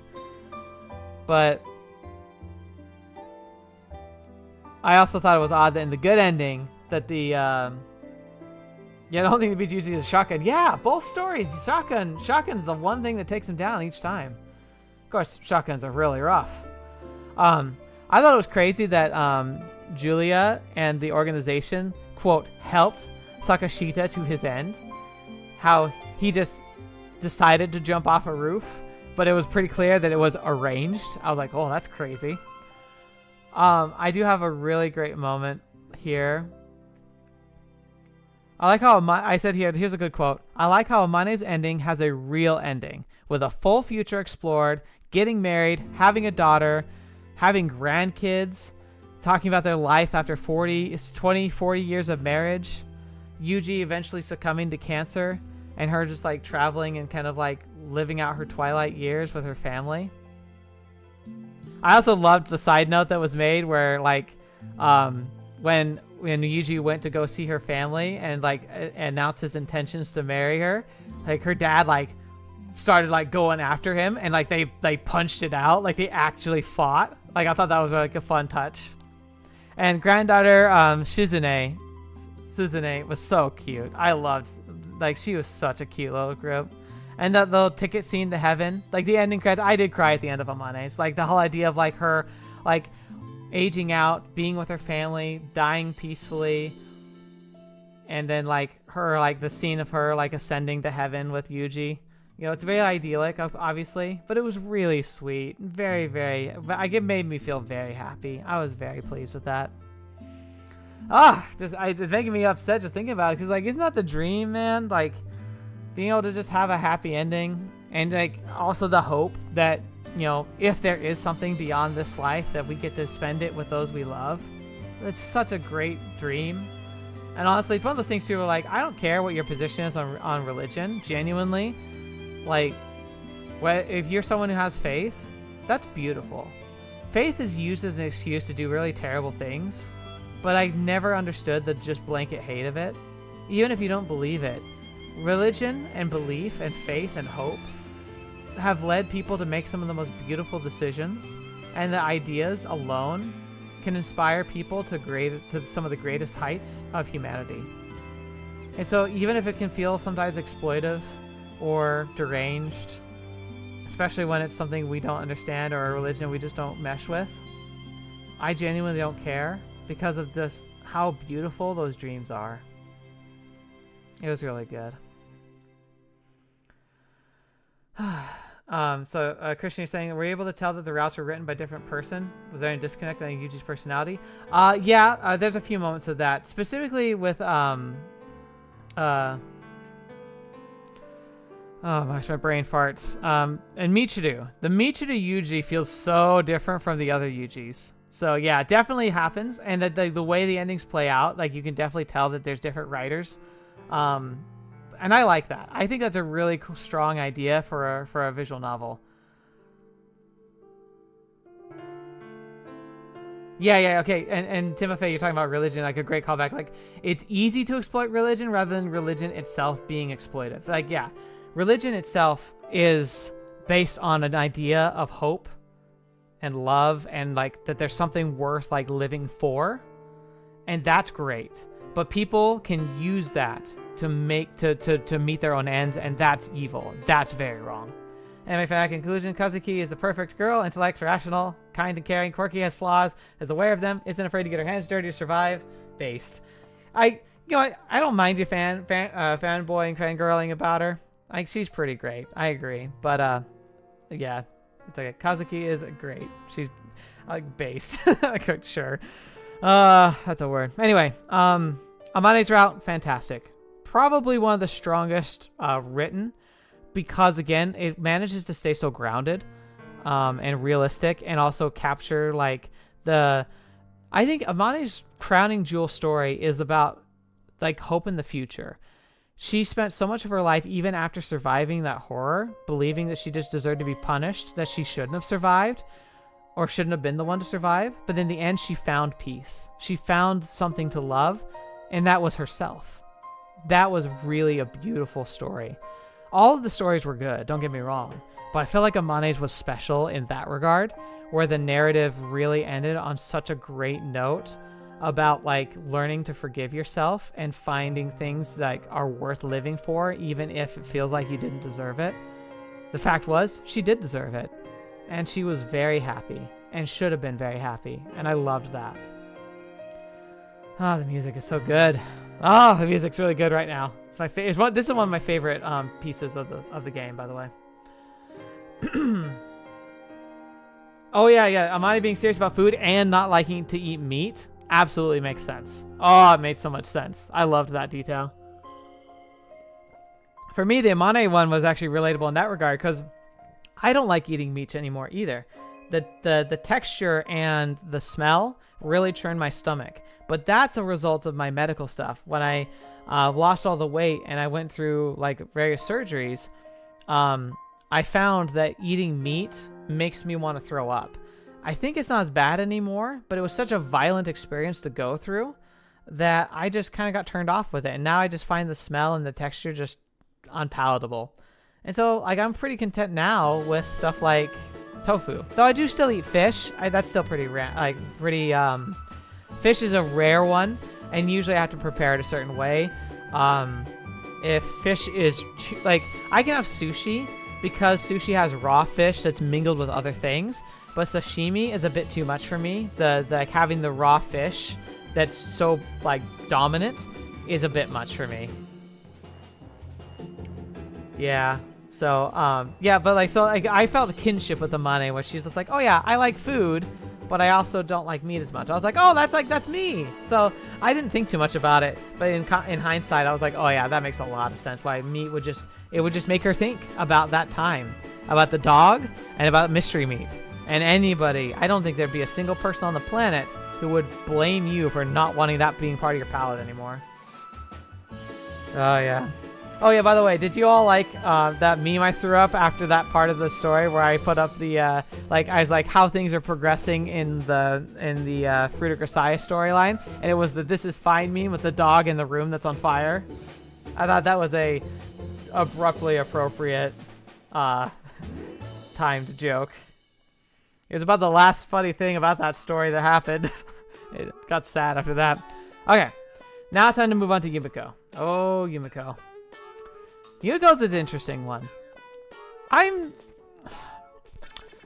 feel like she still is kind of the poster child. Not truly. Like, obviously, all the girls got a lot of TLC, and they all had great routes. But she's so heavily prominent in, like, the trailers. She has a lot more, like, one-on-one moments with Yuuji in the common route.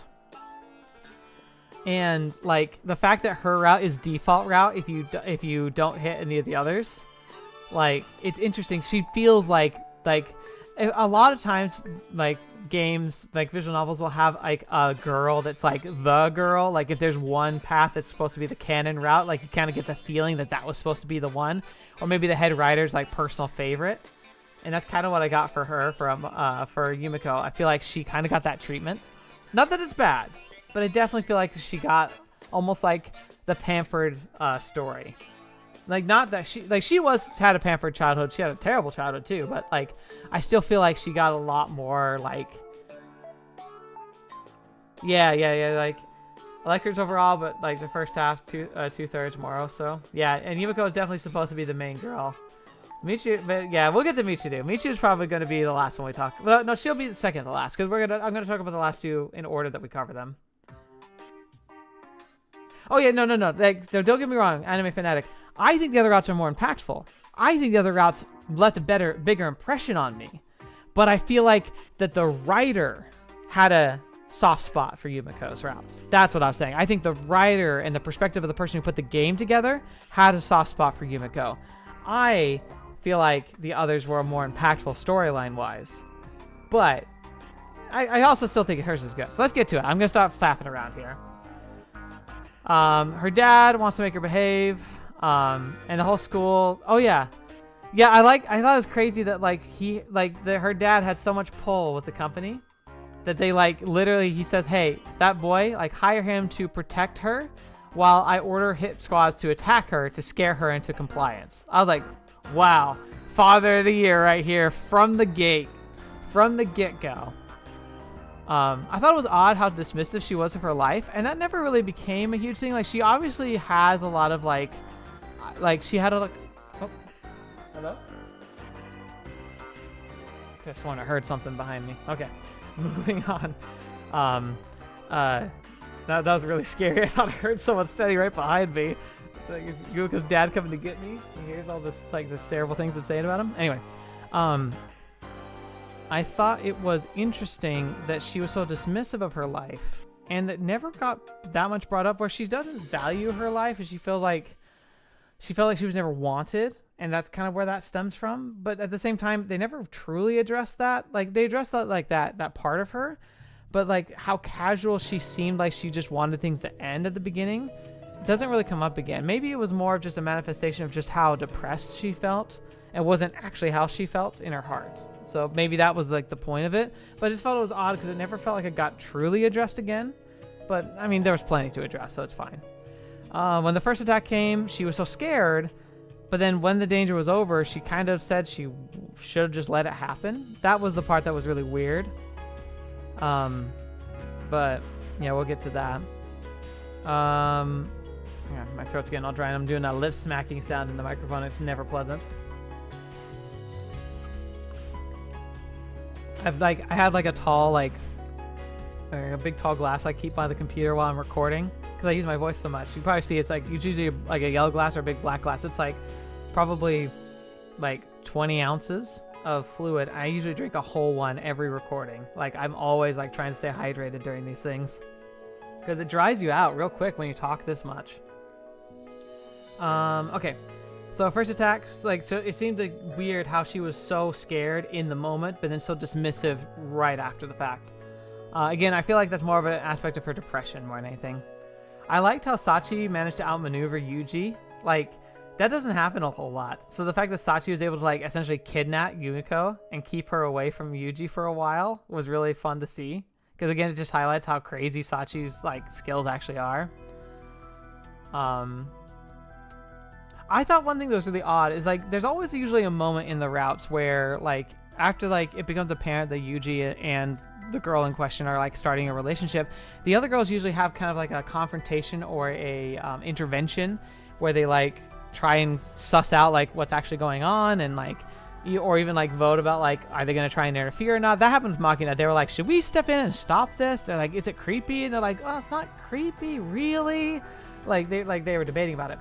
But for Yumiko, they all kind of immediately flocked to her support. They immediately were being super supportive of her in the relationship. It was the one time where it really didn't come across that there was much jealousy. In all the other routes, there's usually hints, or like the other girls will flirt with Yuuji and be like, hey, you could always have me. You know, like, but even Amane kind of backs off for Yumiko's route. Again, it's another one of those things where it's like, it's probably just the writer who happened to be in charge of the Yumiko story, but it almost feels like it was like the natural place for the story to go, rather than feeling like there was some discontent amongst the ranks, which became a very prominent aspect of other storylines. It really shines in Sachi's route. Hello, Rotten Finger. That's a cool name. Okay, so anyway, I liked how when push came to shove and he was like told to like stop protecting her, she circumvented it by personally hiring him. I was like, that's a great workaround. I liked that a lot. It was really good thinking, and just I thought narratively was mwah, just chef's kiss. I thought it was interesting how like she's so afraid of lightning, but I love how it being addressed. It's just so associated with terrible memories for her with her mom. It's like I thought that was really cool that like they did tie it to something, because like it's almost a trope I see a lot, especially in like anime and like other stories where like you have a girl who's terrified of lightning because it makes it really easy to have cute clingy moments with a guy where she might be closer and more cuddly with him than she normally would be. It's like a common like trope. But I liked how hers was addressed as like there's a reason why she was so scared of lightning and thunder. So anyway, like you're saying about the favoritism idea, about like how they all support her really quickly. He's like, it could be a product of favoritism, or maybe the other girls are just hoping being in a relationship with Yumiko and mellow her out. Yeah, but Yumiko, I don't know, she didn't, I don't know, she almost needed to come out of her shell, not be mellowed out. I guess, well, then we have the box cutter incidents. That's true, that's pretty unmellow. That's the epitome of not mellow. I also do like how that was addressed as well. Let's see. Yeah. Distant mom with no involvement and a dad who only came home for an hour a week and ignored them when he did. I was like, holy crap. That's an insane combo right there. Mom who felt like she is almost like her mom had like a super postpartum depression. It was essentially brought on about the idea about how she was essentially blamed for only being able to have one child, and that child was not a male. So she just was like in a constant state of depression for a long time. And then her dad just like being a workaholic, but not really just a workaholic. He literally only came home like one night a week and just walked in the house and just be like, I'm gonna go do my own thing. You guys just like, go over here. I don't care. I was like, wow, God, what a jerk face. So bad. I have a good note here where I said that Yumiko's trauma, because all the girls had trauma, but Yumiko's trauma was interesting because she had a slow, suffocating kind. It was never like a dramatic, like boom, earth-shattering moment for her. Instead, it was just the slow, like pillow smothering, where anytime she tried to find joy in something, it was like, it turned out to be fake or made of crystal that just shattered immediately or was taken away from her. And every time like things went wrong, she was essentially like it was always implied to her that it was her fault. And how could anybody withstand that for any length of time and stay like balanced? I'm glad her mom apologized. I thought that was really cool to see that she eventually like climbed out of her own darkness and recognized the damage she'd done and wanted to make it right. And then my next line in my notes is my favorite right here. Quote, her dad sucks massive dicks. Because just as he was about to like, she was like turning a corner in her health and her mental health, he then goes to divorce her because he cheated on her and got a son through a mistress and was immediately going to like just dump the family and move on. Just like, holy crap.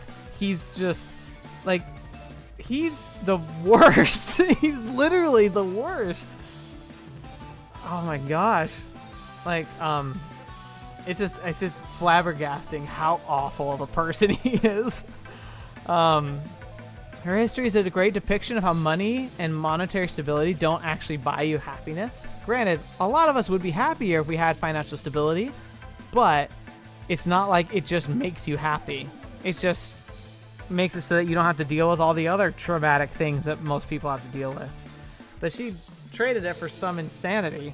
Oh, you're saying like someone reminds me of Shido from Persona 5. Shido.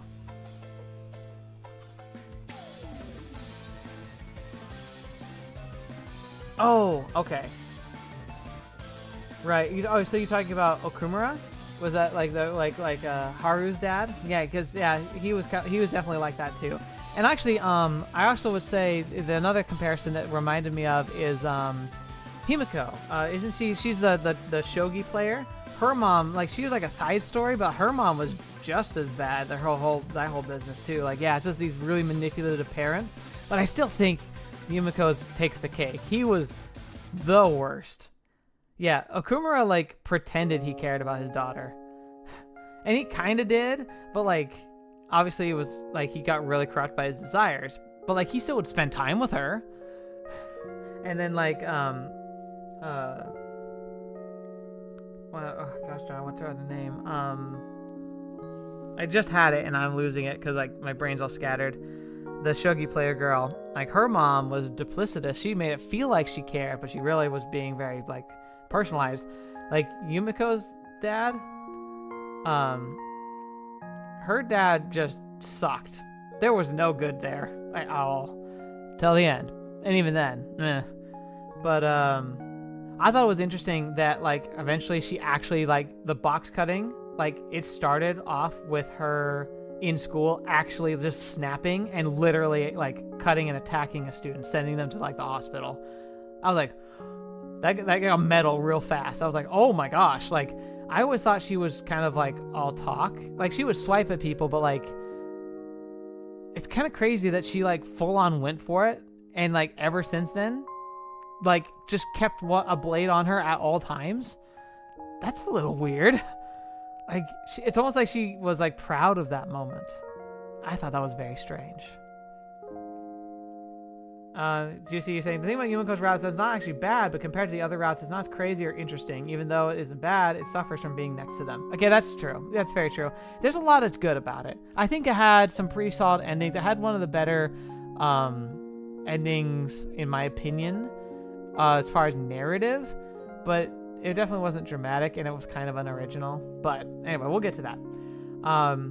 I saw like what I really liked about this route personally was like we got to look at the real fugitive life. With Machina, we kind of got fugitive life, but like I said, that felt more like Mission Impossible type of fugitive, where it's like actions, explosions, and like crisis to crisis to crisis, like a movie.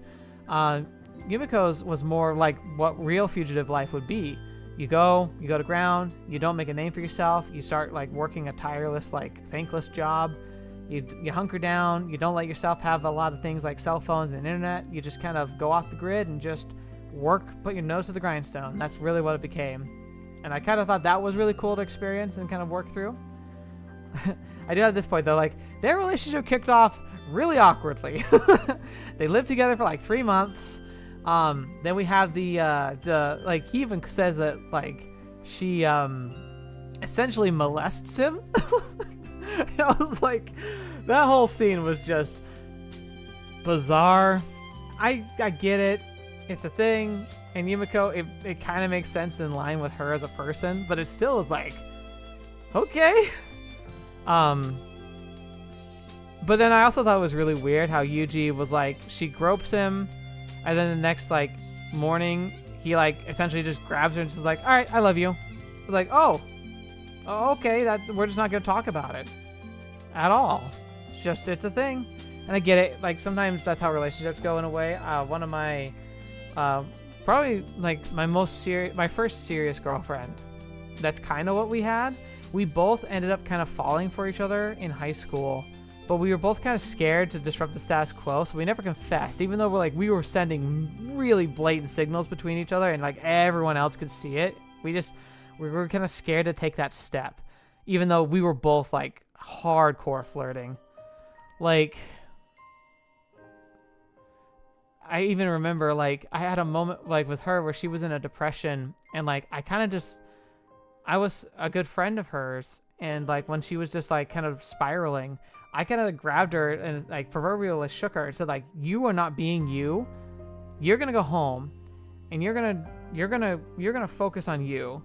And you're going to come out and you're going to feel better, because I know you'll feel better from this. And I'm sick and tired of watching you like destroy yourself. So you're going to go home and you're going to, I promise you do this, you'll feel better.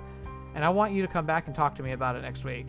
And she did. And it worked. And she was like, you were absolutely right. And she stopped beating herself up, and she like kind of moved on, and like things were really happy. And we got really close after that. And the real big sign I should have seen flirting wise from her after that was she read and watched Sense and Sensibility, like the Jane Austen book, and she said that like she's just like and she was like, I really like this book, I think you should read it. And I was like, okay, I'll read it. And she's like, yeah, like you kind of remind me of so and so. Turned out so and so was like the main love interest guy, and the relationship that happens in there is that the two end up like the main girl, main guy, they kind of have like this like butting heads relationship where like they interact with each other, but like half the time they argue and half the time they're like enjoying each other's company, but like they also can't admit it to each other. They're both too prideful to like actually say that they care about each other. But then eventually like they have a kind of a moment where he kind of like pulls her aside and says like, you're being ridiculous, and kind of like essentially kind of shouts at her that she should be better, that she should know better, and that like that she's better, she's a better person than she's giving herself credit for. And like that finally wakes her up and wakes him up to their real feelings, and they eventually get together. And she was saying that I reminded her of him. It doesn't get much more blatant than that, because it was literally recreated a similar experience that we literally had, and then saying that she saw him in the book and that he reminded her of me in her life, and that was the person the main heroine character, the point of view character, falls in love with and gets together with. Like, she was practically begging that I make a move, and eventually I did. But good grief, I was terrified, and I kicked myself for how long I did not like. It's like those anime, or the rom-coms in general, where it feels like you got the two, and you like they're always on the brink of confessing, and they just keep kicking the can down the road. Like, oh, they confessed, but the fireworks were too loud, they didn't hear, and then the moment was lost, and so I guess I'll just won't confess. That was like reality for me in high school. It's sad because like it's such a trope, and it really happened to me. I almost feel like I could take my high school experiences and make a dating rom-com, because legitimately I've had some insane like interactions and crushes and like side crushes. Like I've had people who had crushes on me that I just didn't acknowledge because I was like, there's no way they actually like me. I was like, oh, they're just being really nice, and they legitimately were flirting with me and had their friends tell me they had crushes on me, and I still didn't believe it. I was absolutely a main character from a visual novel when I was in high school. I could probably make my own visual novel based on just how stupid I was, and it would be believable because I would be like a Takaru. I would be a Koteru. I would be these stupid characters who don't understand that girls like them because that was me. Oh. It's embarrassing because it seems so stupid. But I think that's also why we tend to like these stupid rom-coms. Like, it sounds so dumb, but it's actually sadly more realistic than it feels. Yeah, anyway. Exactly, Anime Fanatic. It's so realistic and it hurts. By the way, did not end up with her. We dated for a while. It was really great, but we ended up going our separate ways. She went to Germany on exchange. I moved and did some work for a couple summers. And then when we came back, we went to different universities. And then like we just never kind of reignited that spark after being apart for like 2 years. Like it was like we tried the long distance thing and it just didn't work out. It was sad, but you know, life happens. And the thing is that I'm pretty sure we both ended up with the right people. Like I don't think we were as right for each other as the people we are now currently with. So it's okay. But it definitely felt very like it's that relationship you wish would have worked out because it would make such a great story. But anyway, enough about me.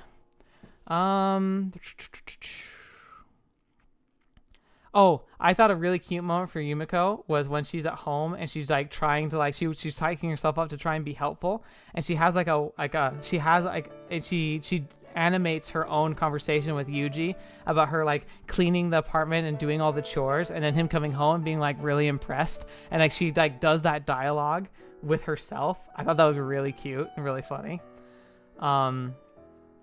I also want to say, like, he takes her to the, like, he fulfills her dream of just taking her to an amusement park, which is something she grew up wanting to do and never doing.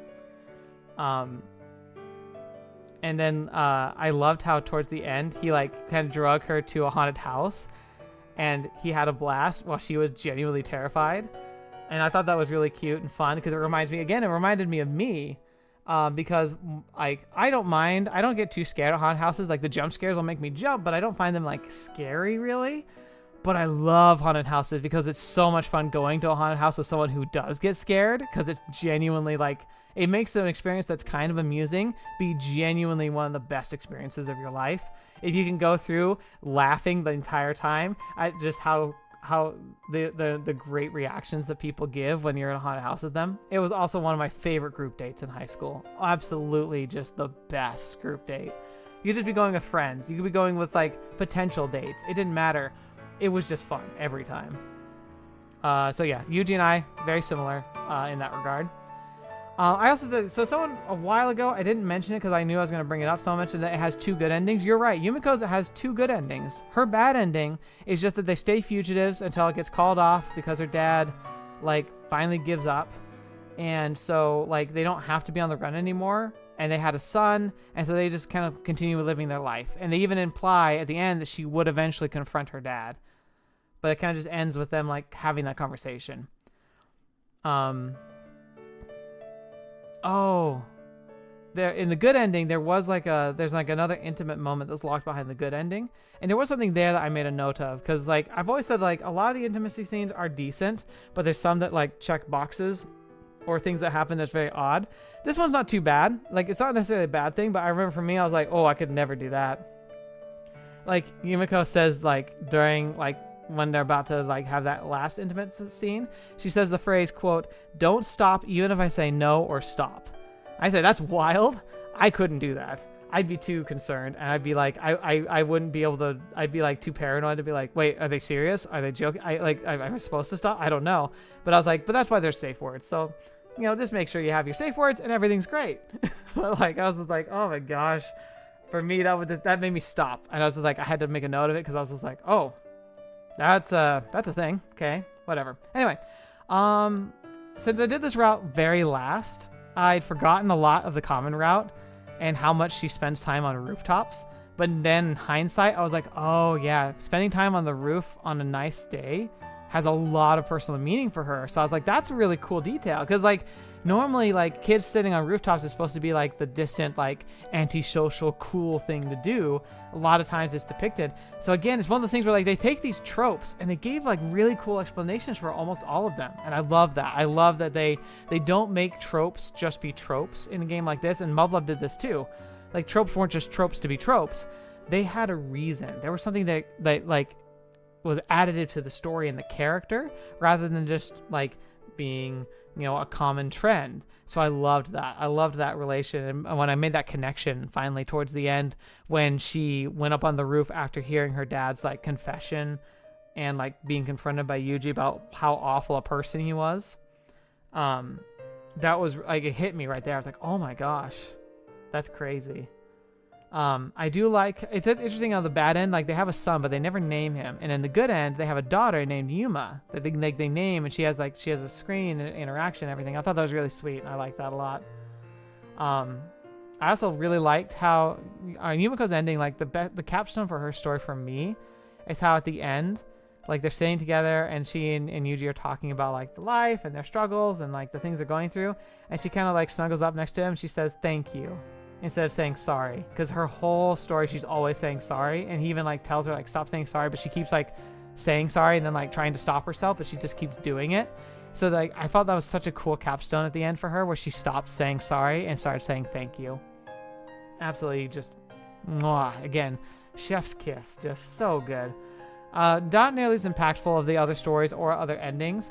I thought it was a little disappointing in a way that she ended up, despite how much trauma her dad's lifestyle and career kind of caused her, that she ended up just inheriting the business and just going down the same road. Now, granted, she did a lot better. She was a lot more balanced about it.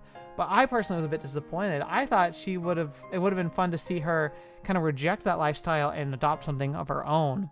Or maybe starting her own business, but from the ground up, rather than just inheriting it.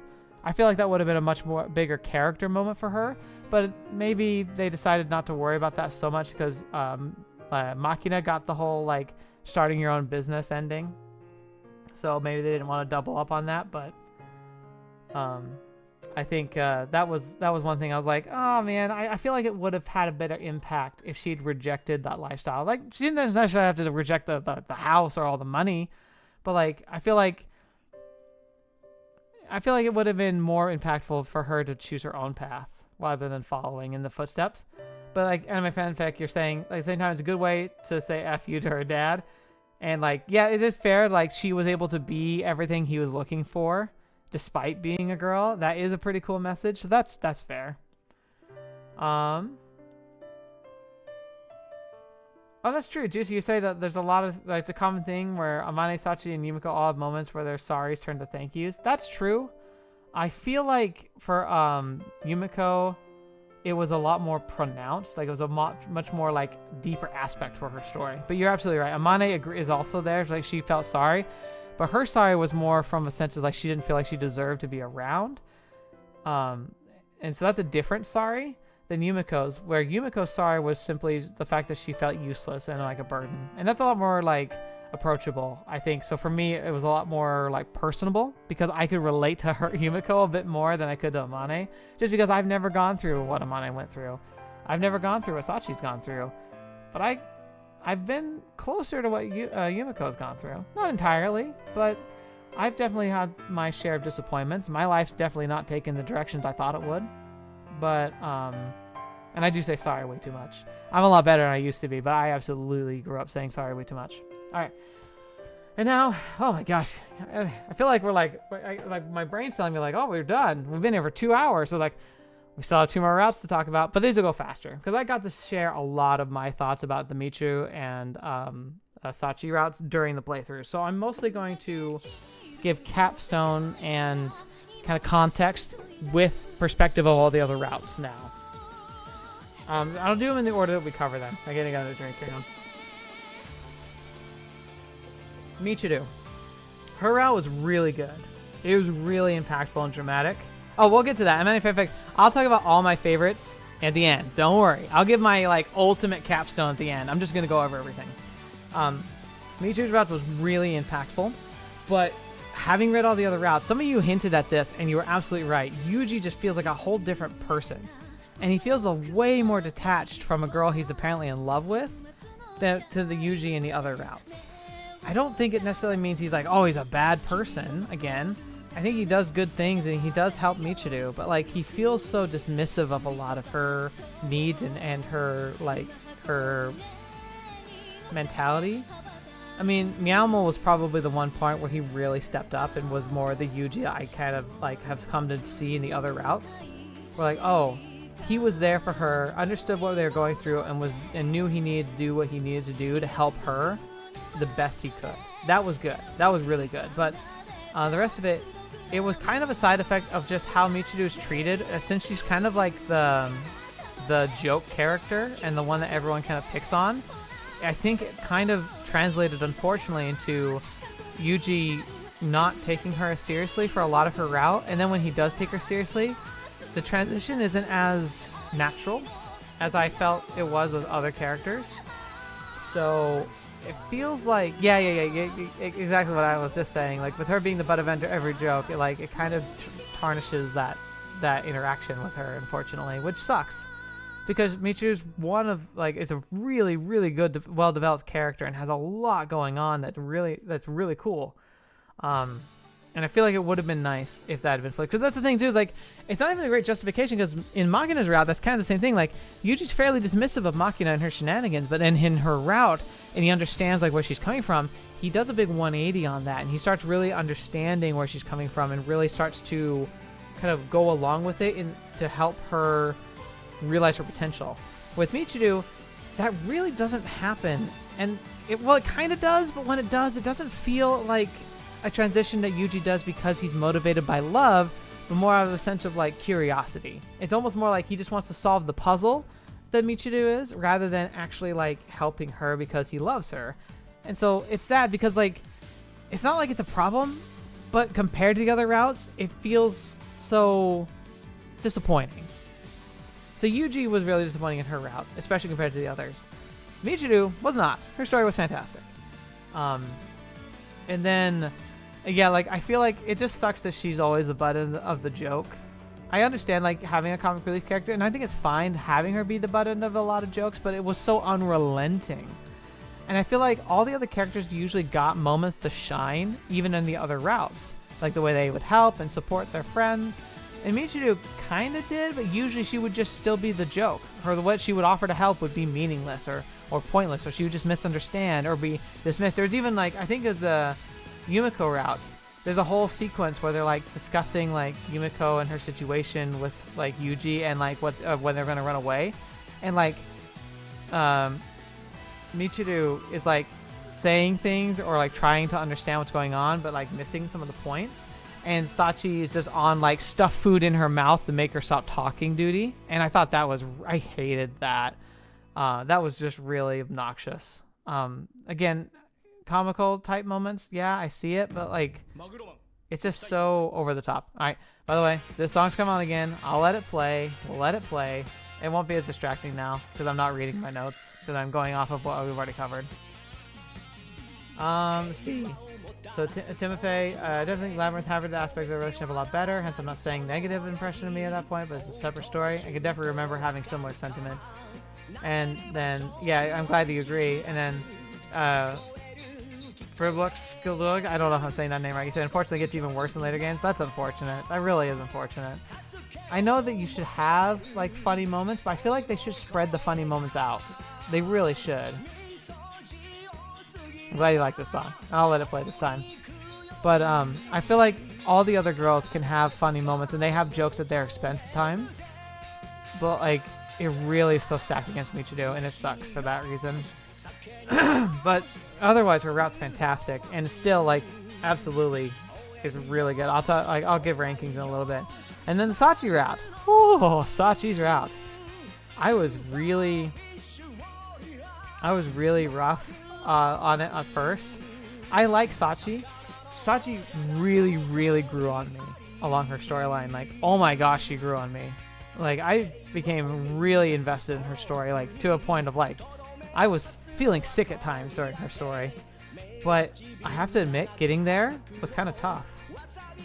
Sachi being so like, I'm gonna just do whatever is asked of me, that attitude, it was almost like alienating. It was almost difficult for me to approach emotionally. It was cool and interesting, but it was almost like disconcerting. Like, it made me feel wrong, and like, I'm glad, and it should, and it makes sense why, but that feeling lingered for well into her route. And eventually, like, it pieces together, and especially as she starts waking up and starts making decisions on her own, that really got me interested in her. So I got very invested at that point. But I have to admit, it was a chore a bit. Like, it took me a while to really get on board Sachi Train. But when I did, whoo, that was insane. I really liked how Yuuji was motivated, not even as by love at first. Like, I think love was there even at that early stage, but I feel like he was motivated primarily out of a desire to be like, Sachi is a good person. She should not have to live like this. I want her to be happy. I thought that was one of the most wholesome motivations we've ever seen. And I love how that preceded. That was essentially love, but it preceded the romantic love.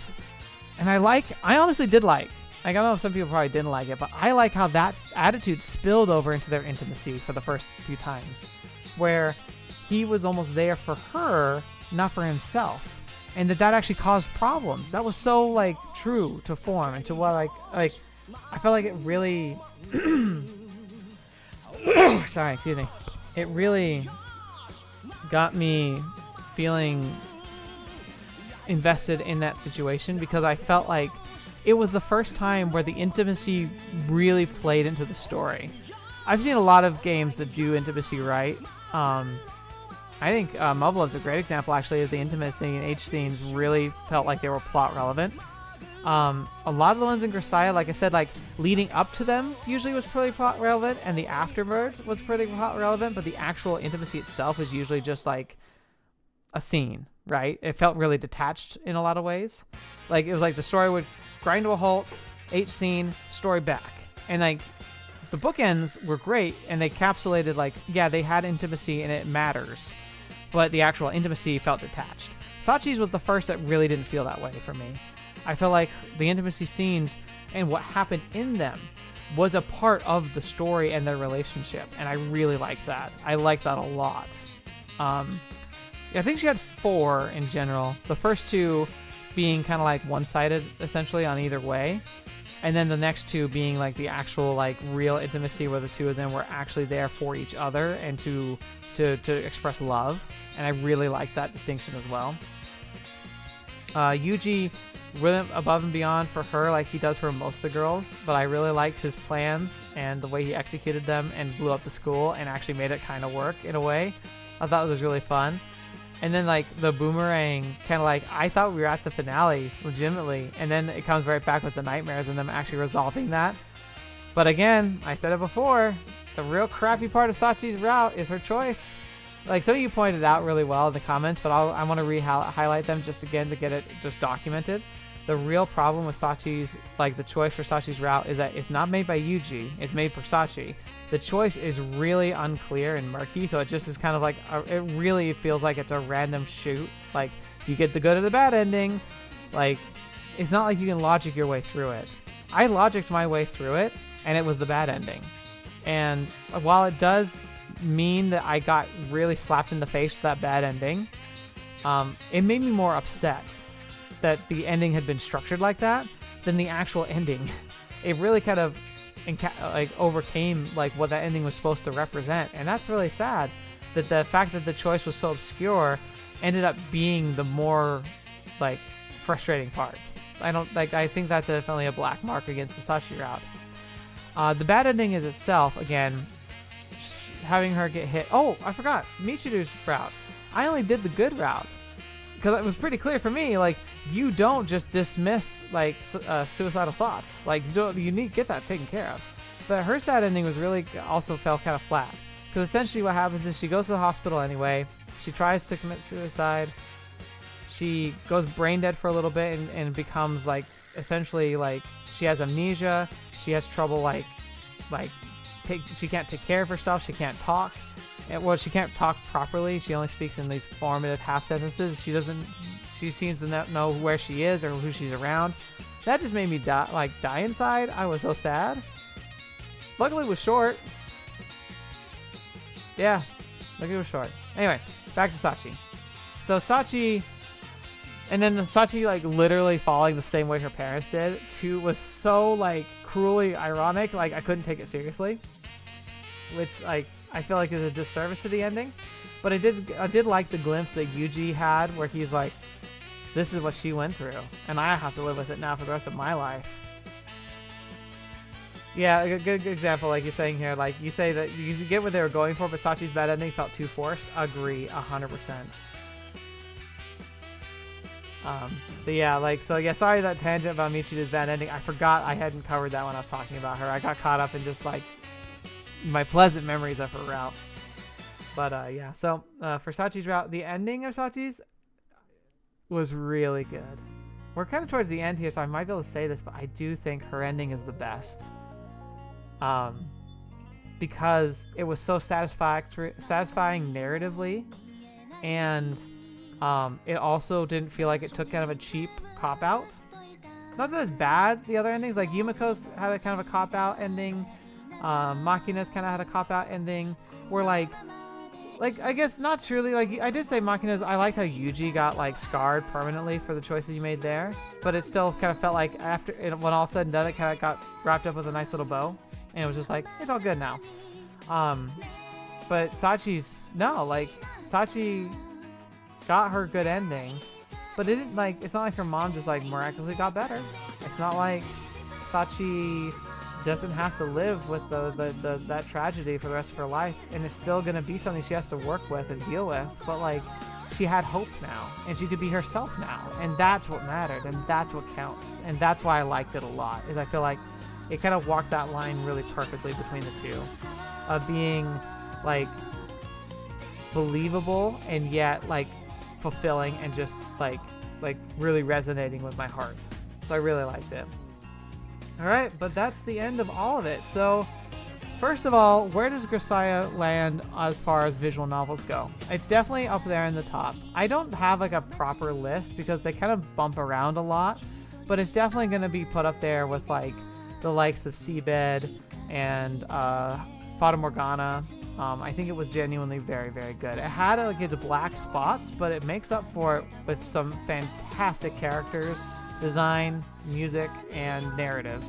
I feel it's also like a really good length. It's not, the game wasn't so long I was getting sick of it in any way, and it wasn't too short where they cut out or jumped over like really critical like character moments.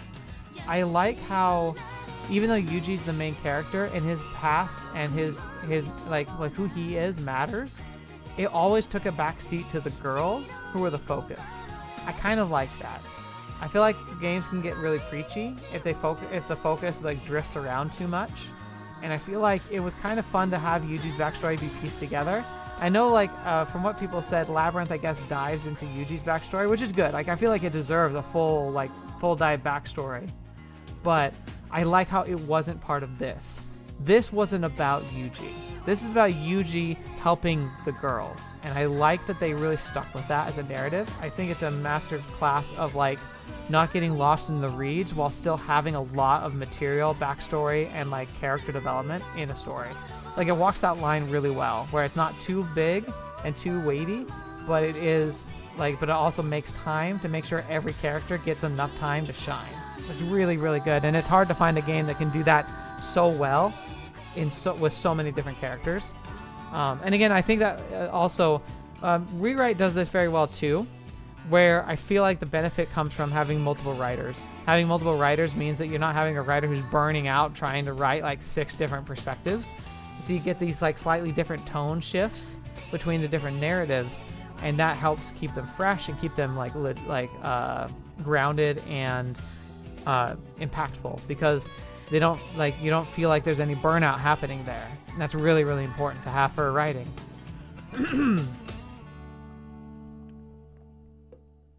Yeah, GC said perfectly. It's a good enough job to give us enough to be interested, but leaving enough to make a sequel all for him. And that's the thing, is like it should be done in a sequel where it focuses on him, because his story has got enough in it that it would be a disservice to not explore it properly. So absolutely. Great way to summarize that, Juicy. All right, so then we got some of the big questions, right? Because we are wrapping up here pretty shortly. But I got to give my final capstones on everything. So I have to say, first of all, which route do I think was the best? So like when it comes down to like the nuts and bolts of the actual narration, the way like the story was told, the delivery of the powerful like emotional moments, and the payoff at the end. That's really hard. All of them really do good. I can't say that there's like, oh, like one fails or the other. Like the closest thing to like the lowest of the totem pole has to be for Yumiko. And I already highlighted why. It's not that it's bad. It just almost feels like it was almost like safe. Like I wasn't truly that surprised by much that happened in her storyline. And that's not a problem, again, but compared to the others, like you said before, it kind of suffers just because of its association with these other fantastic stories. If I had to pick one that's like the best, it gets really close between Amane and Sachi. But I feel like in the end, I have to give it to Sachi. Because Amane's is really powerful, but it almost spends so much time with the crash and it's so emotionally like draining that I started getting numb to it, and that kind of was a disservice. Where Sachi, the horror was stacked up so well and played out so well and so abrupt that it just delivered every time, and all the hits just kept coming and they were always impactful. And so I have to give the edge to Sachi. I feel like when it comes to writing, scripting, and just like the way the narration played out, and even the fact that like it had me going where I felt like blowing up the school was going to be kind of like the big finale, but it was like a finale. There was still more to come. And I was like, yeah, Juicy, you can't say that it just hit you like a truck. That's not fair. That was pretty good. So yeah, I feel like you have to understand how close all these are. Like trying to say which one is my like the best is objectively impossible. I feel like a lot of it comes down to like how you personally interact with their stories. But for me, Sachi's was the one that delivered just again and again and again and again through the whole time. Even if I wasn't vibing with it 100% of the time, like the emotional impact and the way it was structured was just so well done. So like I have to give that props. Now, next question. I'm going to do best girl, but I'm doing two phases. Well, I normally do best guy, but we know who best guy is. Sachi's uncle. No, Yuji's best guy, but Sachi's uncle's close second. Of course, they're the only two like good guys in the whole thing, and even Yuji, like he's complicated. Good guys might be much for him, but he's great. He's a good character. But best girl, I'm gonna break it up into two. Best girl, there's best girl for the character Yuji and the storyline that Yuji's interacting with, and then best girl in my opinion, because I'm not Yuji. Oh, Amane's dad's pretty good. I guess that's fair. He's a good guy, but we only hear about him. We never actually get to like interact with him, really, unfortunately. Yuji, best waifu, yeah. So who is the best girl for Yuji? Who would I say, like, if I were to pick one, I would want to be the canon route? If I were personally to pick it, who would it be? You fist fight. Well, Yuji fist fights him, but it's like off screen. Okay, Yuji fist fights Amane's dad, but it's referenced off screen. You don't actually get to see it happen. He just talks about it. It would have been way better if we were able to like have a flashback to that scene. I would have loved to see that. Anyway, back to track. I keep dangling this. Best girl for Yuji, I think, is Sachi. It's hard to say. It's hard to fight. The childhood friend narrative is really fun, especially where they were childhood friends, they split up, and then were brought back together. That's a really cool narrative. I think Sachi brought out the best in Yuji of all the girls. Like I said before, like he was showing love and concern for her before he was romantically in love with her. And so I feel like that chemistry was so much stronger and felt so much more like impactful during that. And then Sachi, in turn, I feel like she tried to bring out the best in Yuji, even in her old flawed way. She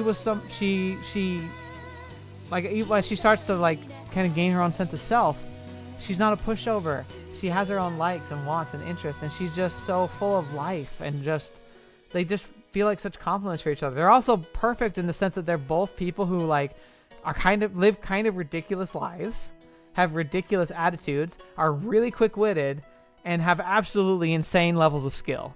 Like, I feel like they could make like the most insane like married secret agent couple. Like, I feel like they could both legitimately become like super spies. Almost like if you ever like watch Spy Family or Spy X Family, it's supposed to be the Spy Family. Like, it'd be like, I feel like Sachi and Yuuji are like Lloyd and oh shoot, what's her name? I know her name. Oh, Yumiko? I can't remember her name. You know her name though. It's like if those two weren't constantly lying to each other, but instead we're on the same page. Like, that's the family that Yuuji and Sachi, I feel like, would be together. They'd be like superheroes, and it'd be amazing. I'd really want to see that. So, best girl for Yuuji's Kazuki. Maybe, but siblings. And Machina's Anya. Yeah, kind of. Like Machina being part of the family is more in line with the Amane side. She even like kind of lives with. Heck, even in some of like the post endings, with Amane's endings, like there's like, I think there's the Yumiko ending. Like they check up on Amane, and Amane like goes back home to run her family kitchen, and Machina comes with her and just lives and helps her in the shop. Like, Machina just gets adopted by Amane, essentially, which is, I think, kind of cool, too. But, alright, now let's get to the real spice for you all. I don't know if it'll be, like, that far out of, like, left field for you, but who's best girl, in my opinion? Who would I be the most interested in spending my time with if I were literally a character in this game, going to Mihama Academy? For some weird reason, I'm broken, too, and I'm, like, there. Who would be the girl I'd be, like, most interested in and probably want to spend the most time with?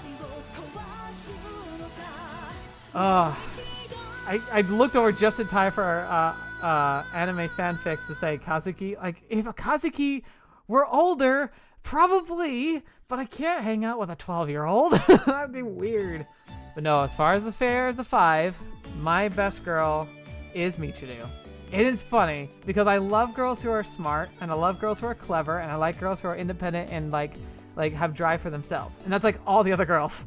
But for some reason, I just was always charmed with Michiru. Michiru was like, I said it in her route, and it stuck with me ever since. Michiru was the person whom I would always be smiling around. Like, she'd be like a doofus half the time, but every time she is, it would just make me laugh. But like, not in like I'm laughing at you like everyone else tended to, but like more of like, I would just say like, I would just love being around her. She would make me feel good, and she would make me feel like special in like a weird way. And especially with that split personality, it's so interesting. It's like, that would be odd to have essentially dating 2 girls in one body, because they definitely imply that like Dark Michiru becomes kind of like a part of that relationship in some way or another. That would be interesting, but again, I'd be willing to roll with it, and I feel like they both are very interesting personalities, but I don't know. I can't explain it. It's just, after playing all the routes and going through it, like, it really nothing changed. Like, she left a really powerful impression on me, and maybe it's out of spite. I don't know. Maybe I just hated so much how much they picked on her. I was just like, screw it, I'll pay her attention. But also, I think there's also an aspect of it that's character design. Again, Kazuki wins character design, hands down. And I do think if she were the same age as the other girls and was a dateable route, and not Yuuji, like, I don't think Yuuji, obviously no. But if it were me, I could see Kazuki being potential. But the other thing too is like, Kazuki would probably never give me the time of day. So maybe that's another aspect of it. I could imagine Michiru actually like spending time with me and being fun to be around. I think Kazuki, I would probably just be like an adorable puppy to Kazuki. So I doubt I could. It's one of those things where like, it's like where people like, you see people like having crushes on idols or Instagram girls or whatever, and it's like, dude, they would not even look at you. That's Kazuki. She wouldn't even look at me, so I know that'd be a lost cause, as much as I think she's awesome. But Michiru is great. Yeah, I feel like I got the impression there's a good amount of people that like Michiru, but here's the thing too. Here's the thing. Before we get all like totem building here, one of the best things about Grisaia, honestly, is how clear it was as we were going through the game that pretty much all the girls have fans. That doesn't happen a whole lot. Like, usually there's like fans of all girls in somewhat, but usually it's really heavily spiked to a few characters. Like, almost everyone almost every fan loves like one or two characters specifically. It's very rare for me to see a fandom that's this divisive amongst who they think the best girl is. And that's a great testament to just how well written this game is. I haven't met a whole lot of people who say that they're Machina fans, but again, I'm not sure if the Machina fans would admit that they were Machina fans, if that makes any sense. Like, because of how troublesome that childlike demeanor and everything goes, so maybe people wouldn't admit to it. So maybe she has more fans than it appears, but regardless of that, everyone, I feel like all the girls have their fandoms. And that's really good. That's such a good sign. And so we all should, I think if we all disagree on best girl, that's great. That's a healthy, what am I watching? Oh, Fernando, you just joining us? Okay. Fernando, in case you missed it, this is a live stream where I'm talking about all the spoilers of the Fruit of Grisaia game, which we just finished. I'm talking about everything. I put up a slideshow with the music from the game to be the backdrop of just me talking about the game. So yeah, and unfortunately, it looks like you came in on some of the Machina slides. So yep, that's exactly why. And also, I can't pronounce your name. I'm sorry, but like you said, you like Machina as a character, just not as a romantic route. Amen. A freaking men. Her route was fantastic. The route, the story was great. Every time they had an intimate scene, I got uncomfortable. But we're past that. It's okay. Anyway, I'm just saying, ultimately, when best girl is such a heated debate amongst the fandom, that to me is a healthy thing. That means that it's not cut and dry. That means that all the girls got the attention they deserved, and that they all got, oh yeah, visual novels. Yeah, we're talking about a visual novel. Yeah, welcome to the party, Fernando. I do stuff that's not visual novel, but this is definitely visual novel specifically. Oh, no, not the Papa Babies. No. Ugh. And every time I think about that, too, all I think about is that cursed ending. Ugh. That thing was awful. So, anyway, the best thing about it all is ultimately the fact that all the characters got so much attention that you can literally have such a divisive fandom is great. I loved how well written everyone was. And like I said it like 4 times now, but the fact that you can have so many characters that get so much depth to them, it's really unheard of. Even like full novels, like reading a book. I find that a lot of novels struggle to get this much like connection and background and motivation for like their characters. And they have thousands of pages to work with. So to be able to pull this off is so good. I absolutely adore this game and like what it's pulled off here. It's so good. It's such a testament to the challenge and the skill that it takes to really make something a masterpiece like this, which is why, again, this is going up there with Fata Morgana. I don't think it's a contender for the top spots, but it's kind of up there. Yeah, Fernando, culture stuff. It's like, we were actually talking about that too. Like, I don't think it's a problem having the cultured stuff. I think it's actually good, especially if it's what the creators initially wanted. It's the same thing with like how you can read in a book like Les Mis that talks about prostitution and murder and children out of wedlock and stuff. It's like these are topics that are heavy and like, especially when you go that in depth in them. But I think it's important to cover them because it's not like it's not grounded in some basis of reality. But there's definitely factions and stuff going on in games like this one, unfortunately, that's like crosses a line for me. That's a little too much. But yeah. Anyway, we're kind of wrapping up here. So that's kind of my ultimate thing. I think the best written route is Sachi, but Amane's a close second. Sachi, I think, is the best for Yuuji, and I feel like if there was one I picked that should be canon, it would be hers. Michiru is my personal favorite. Everyone backs off. Stop picking on my waifu. Yeah, all that good stuff. She's really great, though. And then, I guess, Yeah, I guess again, like, I just wanted to bring up the H scenes again. I've talked about it a million times, but I think it's really important. H scenes and sex scenes in games, I think, can be really good. They can be so impactful and important to the story because it's a part of real life and real relationships. And I like when a story, it's like it has those moments, but that's not the whole point of the game.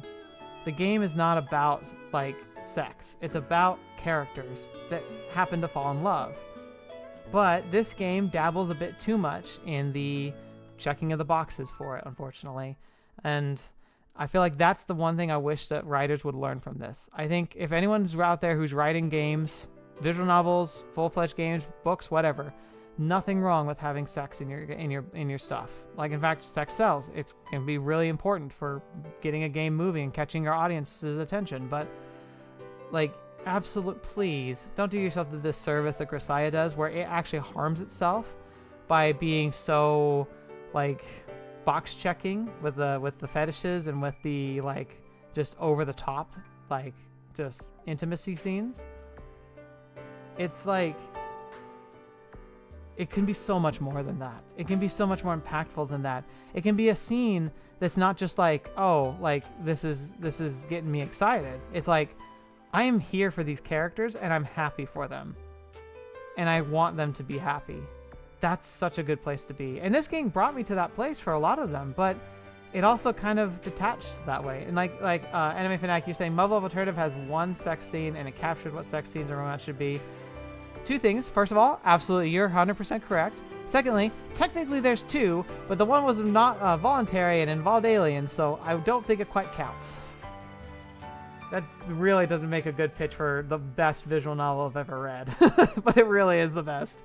Yeah, so I don't think Grisaia is quite up in the top 3. And again, like I don't have like a solid list. That's why I have an account on like VNDB, but I don't make a list on that because like I just don't like making a list because I feel like a list is too static. But it's not quite at the top. It's in the top probably 10 or 12 for sure. Absolutely a must read. So if people haven't read this, they need to. I know I can see why everyone voted for this. I'm gonna do that. Oh, speaking of voting, okay. A lot of you who are here or who are listening to this, I know we're very, very excited to see that the sequel was on the list of votes for for the community to pick. Yeah, Juicy Perfect. It's A+, not S. But it's so close to S. It really, like, if it didn't have like its minor, like the minor flaws, it could be an S. It's really close. Anyway, so I know a lot of you are probably disappointed about the outcome of the election, especially because you might be despairing that it might take a long time for us to actually get to the next sequel, and maybe it will. Unfortunately, I don't have a million hours. I have to have a job and a life outside of this YouTube channel, but know that it will definitely be on my radar. It'll probably pop up again on future elections, and there's a good chance my Wednesday slot is going to become what I'm going to call my catch-up slot. It's going to be kind of like a catch-all where I want to put games that have had releases since I finished them so I can finish them up. And it's also going to be where I slot games that maybe catch my eye but don't have a lot of mainstream attention. So like smaller games, like again, like one of my favorite visual novels of all time. Yeah, we'll get to that, Anime Fanatic. One of my favorite visual novels of all time is Seabed, which is one of the best visual novels I've ever read. Like it's in like the top 4. And it's fantastic, but it's a small budget game that was made by like 4 people, and a lot of people haven't read it, and a lot of people should.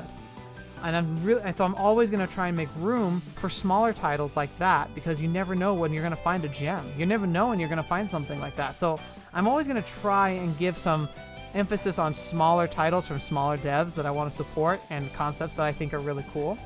So a lot of that will also fall into the Wednesday slot. But it means that I'll probably, if the worst comes to worst, I'll slide Grisaia in there eventually, or Monday. But Monday's for the Mega Series, where I know I'm going to be committing to something for a long time, and we have words about that one coming up pretty soon. So I'll save that for a week or two from now.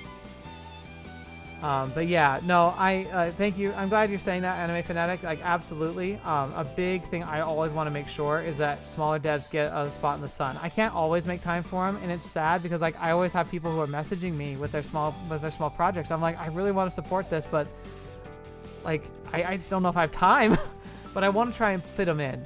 And especially like mid-range stuff, like I call them most like visual novel indie games. Like Ace Academy is a great example of that. They're probably stepping out of indie now because the Pixel Fade, which made Ace Academy, that was their like first release. They've made like 3 or 4 games since then, and they've been pretty good, but they've been like stepping up their quality. They're approaching like Yuzu-soft levels at this point, which is really cool to see. And like I do want to still make room for those titles too. But yeah, Monday is going to be for the Mega series that I know are going to be like super long, and Fridays are for fans. So Wednesday's going to be the catch-all. But just keep in mind, when I do stop Muv-Luv or take a break from Muv-Luv, I promised years ago that I was going to start Higurashi and Umineko. Those are freaking massive too, so it's going to be a while for those. But if we get through that and we still haven't got back to Grisaia for whatever reason, I'll probably put that after Higurashi and Umineko, because that I know there's a lot of extensive like back library and like spin-off stories from Grisaia. So we'll probably end up doing it then eventually. Yeah, okay, Anime Fanatic, I'm glad you're happy. Yeah, no, when I started Muv-Luv, I promised way back when I finished Muv-Luv Alternative, I promised the community that I was going to start Higurashi and Umineko. Like, it's going to happen. It's just taken forever because, unfortunately, my plan was to do Altered Fable and like Photon Flowers and Photon Melodies and then go into Higurashi. But then they kept translating more, and it just kept going. And so we're still on the gravy train of Muv-Luv today because they won't stop translating things. But we're finally starting to catch up. So there's a good chance we're going to be starting that in the very near future. So keep that on your radars. I do think there's going to be a lot of excitement for that, and I'm excited too. I've been doing my absolute best to avoid spoilers. I'm pretty sure I've managed it, but I'm terrified. I sometimes see fan art from the game, and I'm like, nope. Scroll. But yeah, so I'm excited for that, and I'm glad you're excited too. All right. So anyway, to the crowning jewel. Many of you already know. Some of you have already guessed. But the votes came in, and after over 100 people casting their votes, which is the best turnout we've had so far for the public votes. Kind of sad, but hey, it's like any election. It's always depressing how few people actually participate in the elections. But it came down to Labyrinth and Chaos Head. And by 10 votes, or 11 votes, Chaos Head won. So we will be starting back. It's going to be a roll of the dice, I have to say. Chaos Head. I don't know if many of you know this, but just to kind of get on the level, I played through Steins Gate, loved it to pieces. Played through Steins Gate 0, loved it. Not as much, but loved it. Played My Darling's Embrace, was an amazing journey, My Darling's Embrace. But around the time of My Darling's Embrace and like Linear Bound Phenogram, which is like a collection of side stories, all my content started getting like flagged. They started ripping monetization from it, even though I'd been given permission to cover Steins Gate on my channel. Like I messaged them and they said, yeah, go ahead. They started yanking all my monetization. They actually tried to take down those videos. They actually tried to like literally force them to be taken off YouTube. If they'd succeeded, they might have destroyed my channel. Like it might have deleted my channel. That freaked me out. And what happened was, I think Mages and the other company that is like AdSci, I think is the other company that wasn't working on like Steins Gate. They ended up splitting up and getting bought out by different groups. And when they split, whoever acquired Mages next really started cracking down for some reason. They were really aggressive for YouTube content.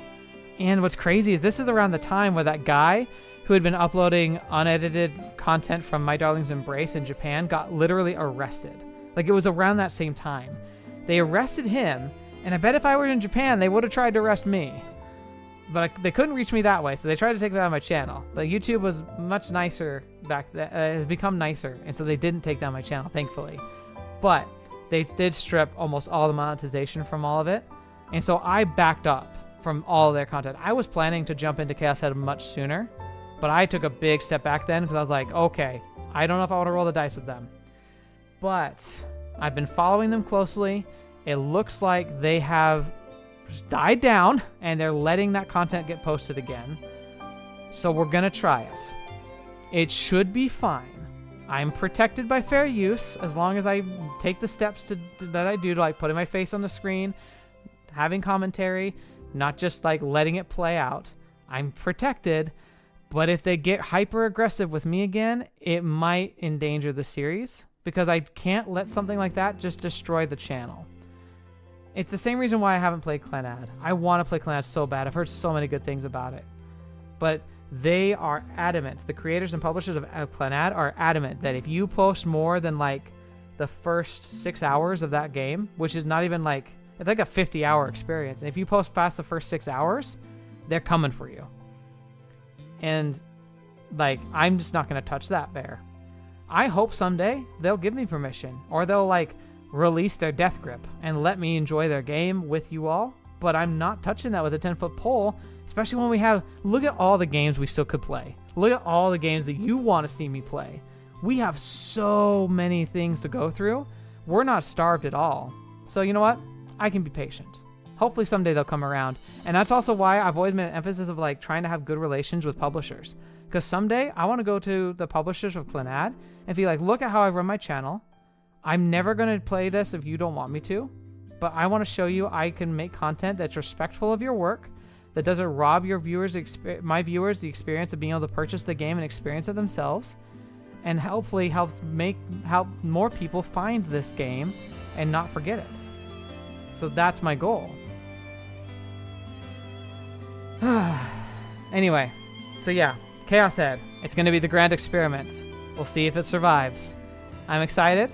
I also got a heads up though. Somebody said that like apparently the main character is super cringe, and I was like, oh no, because Okabe, he was pretty cringe at first too, but apparently it's even worse. So I imagine it might be a grin and bear it for a little bit until the plot kicks off. But I'm very excited.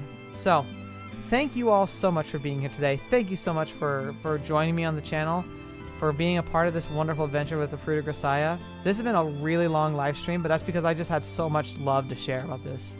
And I'm really grateful that you're here. Whether you're here live, thank you so much for your comments. It's always fun to hear what you're saying live and be able to like bounce back and forth. But if you're watching this in post, thank you for watching it. This stuff never gets promoted in YouTube because it's a live stream, but it means the world to me that you came here to listen to my thoughts about the game, and I'm very happy to be able to share it with you. I know it might be disappointing we're not continuing the narrative yet, but I plan to. It's on my list permanently. It will always be coming up eventually. We'll get to it. I just don't know when. I can't make promises, but we'll get to it. In the meantime, a time for a new adventure will start. So for the ending of this stream, before I'm going to say goodbye, but before we actually go, if you want to stick around for like the kind of fade out finale, I will play the Chaos Head trailer. So if you have no idea what the game's about, you can get the Steam delivery of the sales pitch. We can share that, and then I'll be signing off. But thank you so much for being here. And also thank you to any of you who are here, who are patrons and members of the channel. I want to make something very clear. I feel like I don't say this enough, but especially when you're live, I want to make this clear. Do not ever feel pressured to be a patron or a member. I don't want to feel like I'm locking content or I'm trying to like gouge money, especially because I understand money's tough. Like, don't spend money on me if you're trying to make ends meet. If you're trying to debate between like a Spotify account that lets you listen to your music or supporting me, get a Spotify. Like, I'm gonna be here regardless. But if you do decide to support me, know that every bit of it goes to trying making the channel greater. And the great goal someday, if I could, I would love to be able to be big enough to be able to do this full time, and we could cover even more then. But don't ever feel obligated. I recently got a message from a patron who was asking about that, and I just want to make it very, very clear. Like, I'm eternally indebted to you if you support me even for 1 month. That for the rest of life, you will be a channel member. You will always be on the listed for the end credits of the episodes, because I don't deserve. I feel like even $1 is plenty. So thank you if you ever support me directly. Never feel like you have to, because if you're here watching, especially for a channel my size, oh my gosh, I love you. Like, thank you for being here. You're part of this family no matter what. You will always be. And I hope I can make content that makes you want to come back, and that you have content that you can go back and watch for the first time or for the 10th time. if I do my job right, I can provide what I always loved, which is being able to share stories with people, with a friend or an acquaintance, that you can just sit down and just enjoy a story together. So thank you for being here. It means the world to me. And until the next video watching me, or see me next, I'll see you there. Have a good night, guys. I'll transition over slightly, but I will talk to you all in the next video. Bye-bye.